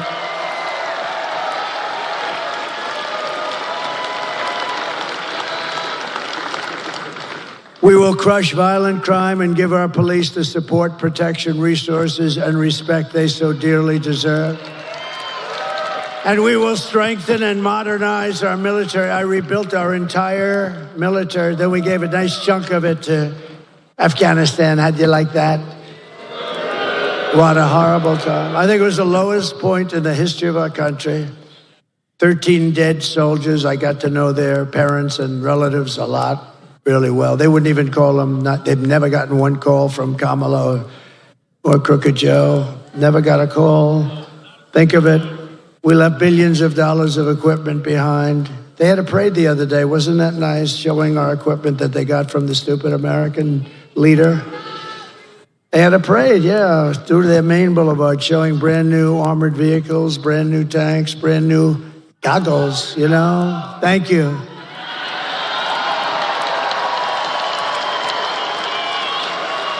Thank you. What a nice group. Where's that group? Let me see. Stand up. Let me see. Whoa. We're going to get you a better seat next time. You're right at the top row. We will build a missile defense shield around our country. It's going to be made, a lot of it right here in Virginia. It's going to be made in the USA. We're going to rebuild our cities, including our capital in Washington, D.C., making them safe, clean, and beautiful again. We will get critical race theory and transgender insanity the hell out of our school. And we will teach our children to love our country, to honor our history, and to always respect our great American flag. I will defend religious liberty. I will restore free speech, and I will defend the right to keep and bear arms. After years of building up foreign nations, defending foreign borders, and protecting foreign lands, we are going to build up our nation, defend our borders, and protect our lands and our citizens. And we will stop illegal immigration once and for all. We will not be invaded. We will not be occupied. We will not be overrun. We will not be conquered. We will be a free and proud nation once again. Everyone will prosper. Every family will thrive, and every day will be filled with opportunity and hope and our beautiful American dream. We're going to have our American dream back very soon. But for that to happen, we must defeat Kamala Harris and stop her radical left agenda with a landslide that is too big to rig. You have to get out and vote. That's all you have to do. I'm one of the few politicians that comes up. Can you believe I'm calling myself a politician? I just realized that's a terrible thing to say. But I'm one of the few politicians that I don't want your money. I don't want anything. I just want that vote. You got to get out of the vote. I don't want your money. For the past 9 years, we have been fighting against the most sinister and corrupt forces on earth. We have very, very evil people and forces. With your vote in this election, you can show them once and for all that this nation does not belong to them. This nation belongs to you. It belongs to you and you. It was hardworking patriots like you who built this country. And 3 days from now, it is hardworking patriots like you who are going to save our country.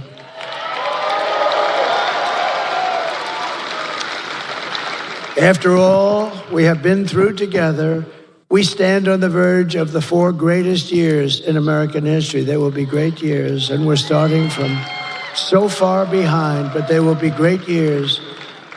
With your help, from now until Election Day, 4 days, even less, we will restore America's promise, and we will take back the nation that we love. We are one family, one people, and one glorious nation under God. We will never give in, we will never give up, we will never back down, and we will never, ever surrender. Together, we will fight, fight, fight, and we will win, win, win. Thank you. We will win, win, win.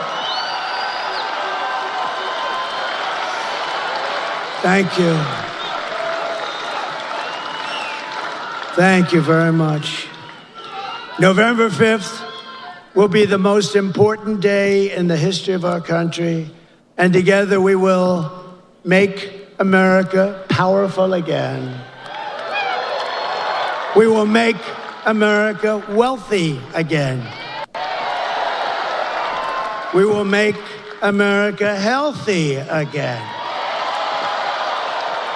We will make America strong again.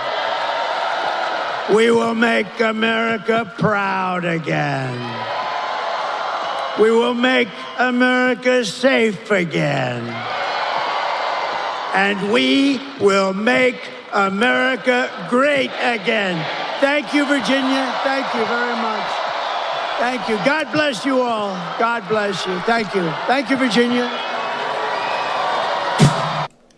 All right, so Trump dancing away again. I really do. I see a lot of comments, and the comments sometimes often say, let's not get overconfident.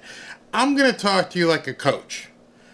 Having been in so many locker rooms, having been in so many places where so many coaches have talked to me, you have to understand, nobody ever goes into a game thinking they're overconfident. You absolutely have to be in a position where you feel 100% confident you're going to win. You don't ever let even this much of fear or trepidation even get into your mind. And so I feel like it's up to me to tell you whatever happens on November 5th is going to happen. You've done your part. You're going to vote. But the energy that you portray, the energy that you give off to other people in regards to being a Trump supporter should be 100% all the time. I'm talking when you're talking to your friends, when you're talking to your family, when you're online, whether it's on Twitter, whether it's, X or Facebook, whether you're in church tomorrow on Sunday. Nobody should ever be thinking you're overconfident. From the time I was this high, and probably about the same width, every single coach, from Little League all the way through, I never ever had a coach say, okay, you guys are a little too overconfident right now. I don't want you feeling this way. I don't want you feeling like you might shut this other team out. You need to tamp down your enthusiasm. Shh, don't say it out loud. You might jinx us. Says no coach ever. Your coach wants you to feel that when you strap on that helmet, you pull down that face mask, you are going to destroy the person in front of you on every single play in every single game this season. No, it may not work out. You may get your butt kicked. You personally may get your butt kicked and the team may win, but you never, ever, and I mean never, go into a game thinking, we're a little bit over too confident. We need to back it down a bit. So I'm going to give you a little advice here. Some of you, this might be some toe stepping. Save that overconfident stuff, because that's loser speak. And take that from somebody who played ball for, I want to even know now, 20 years at different levels. Nobody, and I'm talking every sport, whether it's throwing a shot put in track, whether it's playing football, whether it's playing baseball. I wasn't much of a basketball player, but you never go into a game. Shit, I never went into a practice thinking, you know what, I don't know if I can do it today. That's got to be out of your mind. That's something that somebody has put inside of your head to make you think you're uncomfortable. Oh, well, I saw what happened in 2020. Okay, that was 4 years ago. Where are you right now? If your mind is still in 2020, that's loser speak. You see, every single game that's being played today, and don't give me no spoiler alert and tell me what happened with Notre Dame, but every single team that won knew that they were confident they were going to win. Every team that lost is not going to look at next week's game and go, I don't know if we can do it. Even the Dolphins down here who've been sucking butt, they're 2-5. They got to play the Buffalo Bills tomorrow. A tall order. They're playing the number one team in the division, and they're one of the worst teams in the division. And I still guarantee you, every man on that roster is like, we can do this, man. We can win. And I also guarantee you that one coach on that staff walked into the locker room and said, hold up. These guys are really good. I mean, they're really good, and they might do something. I don't want you guys to be overconfident. Nobody in any sport, in any business deal, ever thinks like that. So if you're thinking, and I've seen so many, we shouldn't get overconfident, but no, you should be flipping overconfident. You should be so enthused that everybody you talk to about this election, you're like, it's going to be a landslide. He's going to kick the crap out of Kamala. So what if you have to eat crow because he only wins by 2 points? The fact of the matter is, put that energy out there. I can also guarantee you, if there was someone on my team who was talking about, hey man, I don't know if we going to make it. I don't think we're going to. First person I would call is my captain. I would call other players and go, time for a blanket party over here. Time to put him someplace because he ain't ready to play. He's not with us. I don't want that mindset in the huddle. That mindset in the huddle is going to get us hurt. So I'm telling you right now, tomorrow's a new day. We got another event and the next event was supposed to start at 7:30. That ain't ever going to happen. We'll talk about that. But you got another event tonight. You got church tomorrow. You got 3 events tomorrow on a Sunday. You're going to go to church. You may go to lunch. Don't let anybody, even in your own family, tell you don't be overconfident. That's my coach moment for today. You can take it for what it is. You can just say, oh, Barry, I can't be that way. Then okay. All right, then you're not the one I want in a huddle with me, but you do you, okay? But please don't put stuff in our chat that, you guys need to, don't be so overconfident right now. Hell no. Be overconfident.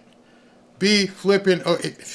I'm just telling you, every kickoff you saw today, every single player on that team, even if they're 1-7, even if they've not won a single game this year, they take every single game as this could be it. Let's do it. There's nobody getting on a field. There's nobody pulling down those girls that you saw in the swim meet. There's nobody saying, I'm overconfident. I'm not sure if I can win today. So there must be something to that. I mean, those of you who are older, maybe you remember Vince Lombardi. You saw Trump talk to Brett Favre. You see whoever it is, whatever team you ever watched growing up. And I'm telling you, it's historically embedded in every single athlete. There's no such thing as being overconfident. In fact, when I met my wife and people who have met me said, "You're kind of arrogant." Yeah, I am. Yeah, I am. "You're kind of cocky." Yeah, I am. That's just me, and it goes all the way back to as Barry was a little tyke, playing Little League, hitting home runs, never striking out. And I realized back then that where that mental attitude would take me. So you might get mad at me, but I don't like negative energy. Never have, never will. Cut it off, Barry. My lady is sensitive, but just started taking red pill. Oh, that's too funny. A huge thank you to Barry and the mods. Let's go, Coach Barry. That's called confidence, man. Barry, you said stop talking red wave. Where'd you hear me say that? Go ahead and go to a video and tell me where I said stop talking about red wave. First of all, I never said the words red wave, so I know it didn't come from me. I said it and have been saying it looks like a landslide. So you can make up what you want, but I don't even use the term red wave. I use the word landslide. I call it for what it is. I've been saying the black vote, been calling that. So no, you didn't hear me say stop using red wave. Didn't hear it. Nope, didn't happen. Be positive, guys and gals. Absolutely. Be completely not conceited, just convinced, hey, Barry? I mean, maybe I'm conceited. I don't know. Maybe I'm a little conceited. But I know I'm not Brad Pitt. But I also know I was brave enough to ask the homecoming queen to the prom. Gorgeous. I know that my first wife I asked out, and and this one here, Robin, who walked on runways and did modeling and everything else, who people would say, "Hey man, you're kind of out of your league." No, I'm not. I'm good with this. I'm gonna go ask her if she wants to go out, because I had it like that. I still feel I have it like that, because that's the confidence I have. I was a bouncer. I knew I was going to take you. I didn't know for sure. You might know Taekwondo or Kung Fu or been MMA. But in my mind, if it was time for me to take you out, you're going to go. You're going to go. Did I know that I would be able to take somebody? Well, who knows? But my confidence said, you're going to remove this person. So that's just ingrained in me. I want to ingrain that in my grandchild. I hope Ashley's not watching. Yeah, Ashley. That's what I got to do with T. I got to let him know. You can do what you want, how you want. Don't let anybody ever tell you you can't. I kind of went overboard. I remember one time my mom said, "Why do you think you're such a hot big man and everything?" Because you told me. Because you and Dad raised me that way. Because from the time I was small, even when my parents got divorced, "Hey, you're the man of the house now." Really? Okay, I got this. What do you want me to do? You got to protect your sisters. They're here for you. You are the man in the house right now. I'm 12. What do you mean, man of the house? And that shit got comfortable. That got real comfortable. I'm the man of the house. Me and my dog. We gonna run this. Go get me a sandwich. Yeah, it was like that. So when you're told from a very young age, and I remember having that conversation with my mother, and I'm like, you're the one who did it. You created the monster that you're saying now you need to chill. From the time I was small, you said, run it. You're the man of the house. You can do this. Nobody can tell you you can't do something. And so that's ingrained in me. I don't care. Hey, you can't start a YouTube channel and get 300,000 plus subscribers. All right, let me give it a shot. So I started with the Dolphins. And early on, I realized, no, the market's too small. What else is out there? Oh, let me jump into this Trump stuff because I love me some Trump, and let me see what I can do. Here we are, 324,000 subscribers. There we go, Beth. We are Cheryl. We're turning all the blue states red. Let's do that. Let's do that. All right. So here we are. It's not confidence. You're not dealing with team players. Trump is talking to regular, everyday voters that he needs to think it's close. Every vote must count. All right. So I never look at anybody, and I do mean anybody, not the mods, not my daughter. I never look at anybody as average Joe. Ashley can tell you. She can tell you the stuff I say to her. She is a young woman with 3 kids and a husband, and she wanted to branch out from teaching to do something else. And I told her, you can do this. You can do anything you want to do. There's no such thing as, if you're calling yourself average, just an everyday person, you're accepting mediocrity. You've already determined, I can't do that because I'm just an average Joe. I'm just an everyday person. See, that's your mindset problem. You know, a lot of people don't like to hear that because that tells me when you type something like that and you're telling it, you know, they're just everyday people. Well, what the hell am I? I didn't fall out of the sky and you know and decide I was going to do that. I've had my lumps. I've had my successes. I've learned from my lumps and hopefully turn those into better successes. But why would you call anybody, including yourself, an average Joe? I don't want to be around average Joes. To me, that's why those people are in projects right now. The Democrats have promulgated and created this ideology of you're just average.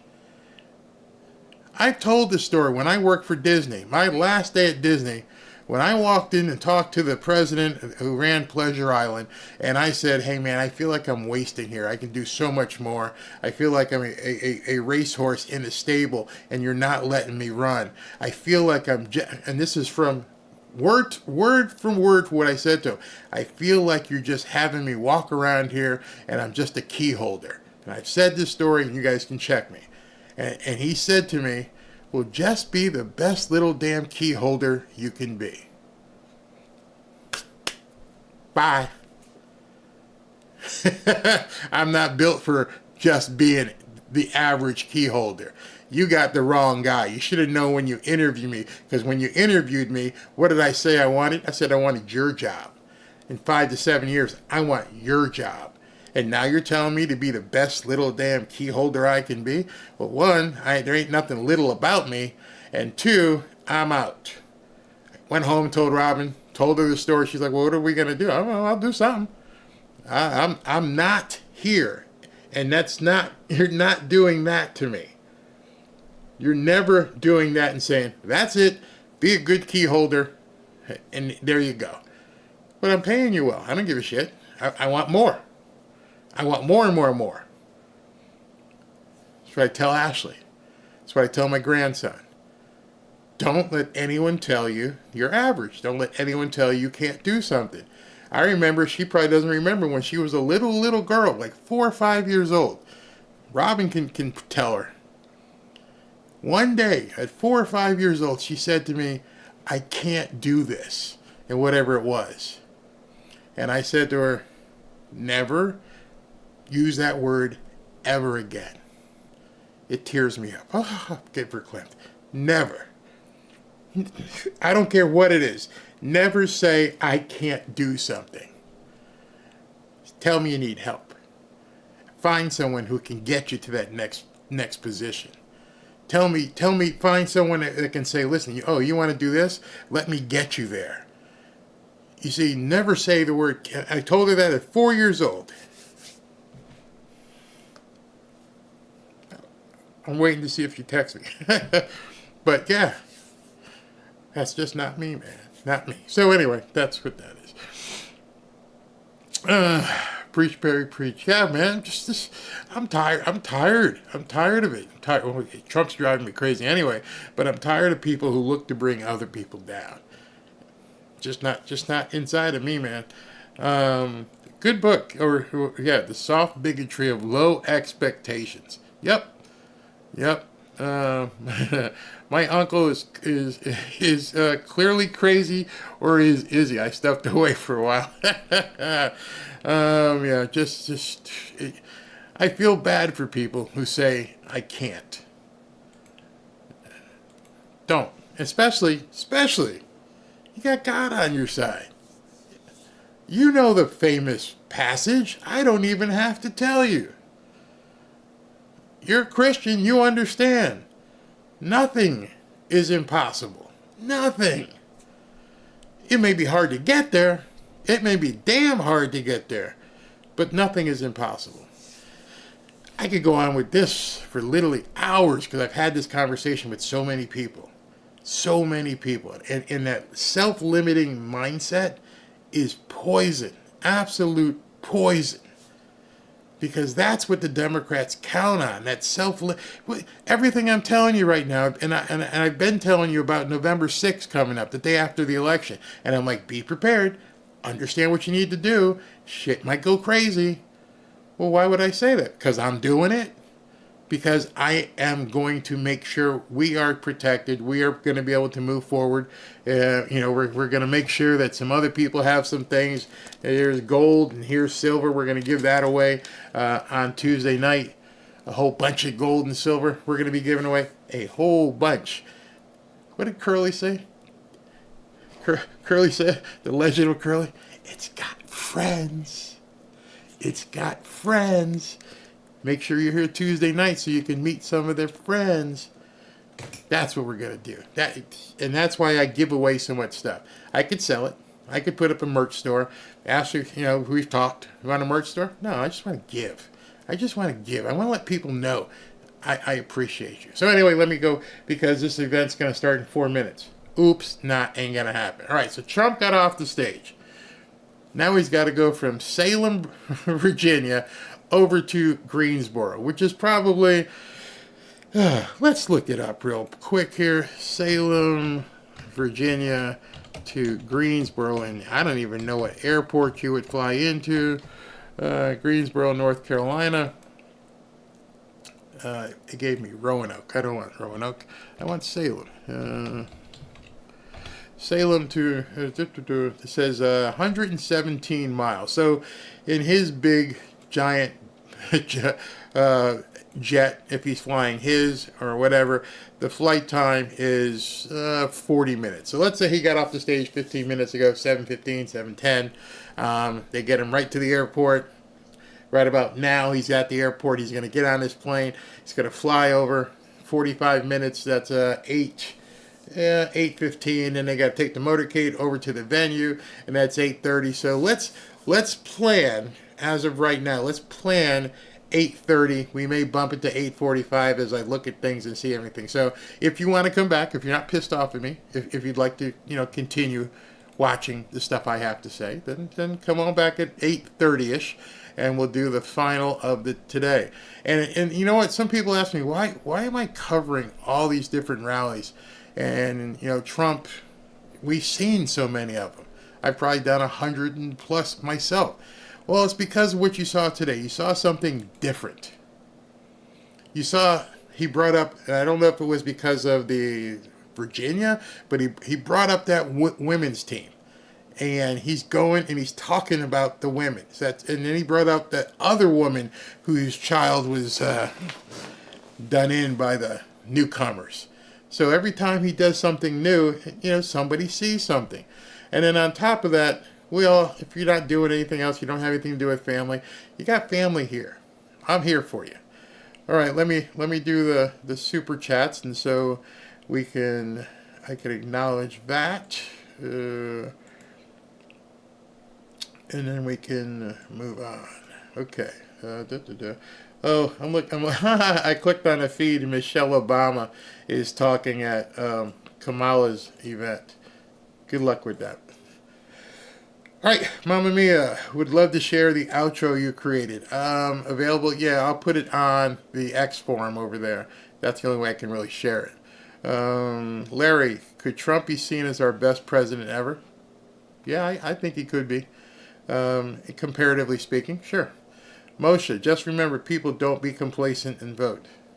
It's it's like, hey, don't forget to show up at the game. After everything I just said, that's what I mean. Like, you can't be all pumped up and just go, I'm not going to drive over. I'm not going to play today. You got to play the game. Tommy Radcliffe, seen them all, loved them, played lead guitar on the soundtrack, but I'll never do another recording session for them, nor watch any Avenger film again.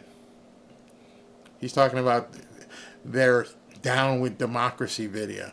Don Magic Juan, fight, fight, fight, win, win, win, thank you. Al Ulias, early GOP voting in swing states appear approaching 90% of total 2020 votes. Wow. Biscuit Boy, thanks Barry and moderators for your hard work. Tommy Radcliffe, again, I've seen all, it's the same one. He just came in twice, thank you. Christopher Smock, $10, God bless America. Hope all the Republicans who love Trump for president eat the red pill. That red pill is very, very tasty. You need it. It's cleansing as well. KRO, fight the frauds. Got to keep fighting them.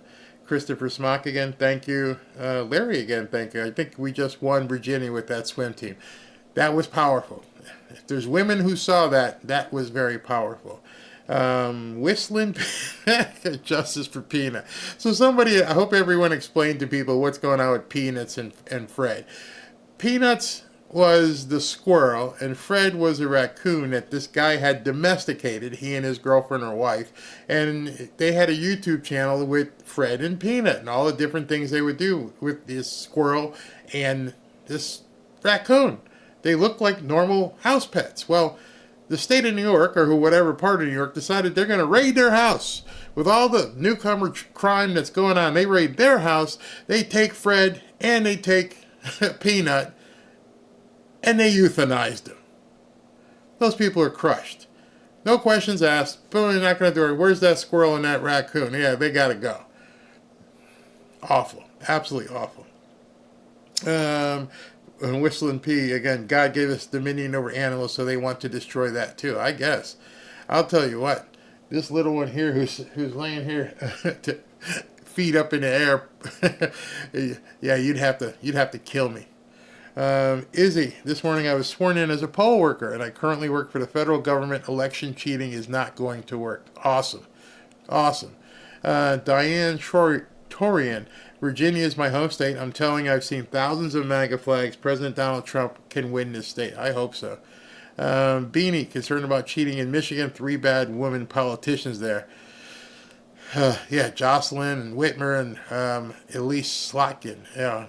Sue Ray Bean, thank you very for all your hard work and faithfulness. May God bless you for taking a stand. Thank you. Dwayne Ekwall, thank you. Lucy O'Connor, thank you. Greg Yergin, thank you. May God bless our country, our family, and our friends. God bless Mr. President Trump. Yes, Lucy O'Connor, Barry, thanks for all the updates. Thank you very much for watching. Gene Hickey, I hope everyone keeps following Barry after these rallies end. Great channel and chat family. Well, I'm going to try to give you as much good content as you possibly can get, not just from the rallies anymore. I used to do videos before all this Trump stuff happened, so, and you see it at the beginning of the Trump rallies. You see that, some of the new stuff and how I stitch it together. So I'm going to be doing a lot of that. Diane again, I don't see my super chat in the chat. Did you not get it? Yeah, Diane, this is your second one. Thank you very much. Just read it. Paula Guerri, can't thank you enough, Barry. This rally is fantastic, and thank you very much. Claire Butterfield, thank you. Georgia Cat Lady, our president is unstoppable. No more polls. Thanks to you, your wife, and the mods for everything, and thanks for raising my awareness. God bless you. God bless you. Thanks, Barry. No loser speak. I don't mean to offend or step on toes. Well, I do mean to step on toes. I don't mean to offend. I'm just trying to get people into the mindset of winning, not losing. Big Show Entertainment. We've been talking landslide for weeks. Alpha. Yeah. Praying in Canada. Ladybug says that Trump wins, never settle. Barry, I live by 3 words. Lead, follow, or get the F out the way. Salute, Randy. Tommy, Barry, please don't say I eat no for breakfast, but never say can't. Oh, yes, that's pretty much how I've lived the entire way. Don't know any other way. All right, so 8:30ish, 8:30, 8:45. I'll keep an idea as on time. Thanks everybody for tuning in and putting up with my crap. Oh, somebody asked me, so I'm going to say it. If you have any kind of problem with flashing lights and quick moving things, this outro that I'm about to hit the button on, I don't want it to cause a seizure with anybody, so this is, quote, seizure alert time. I didn't even think about that. Not something I suffer from, but somebody took the time to write me an email and said, please warn people that your outro could be seizure inducing. So that's the little disclosure right there. Thank you for letting me know that. Talk to you guys in a little while.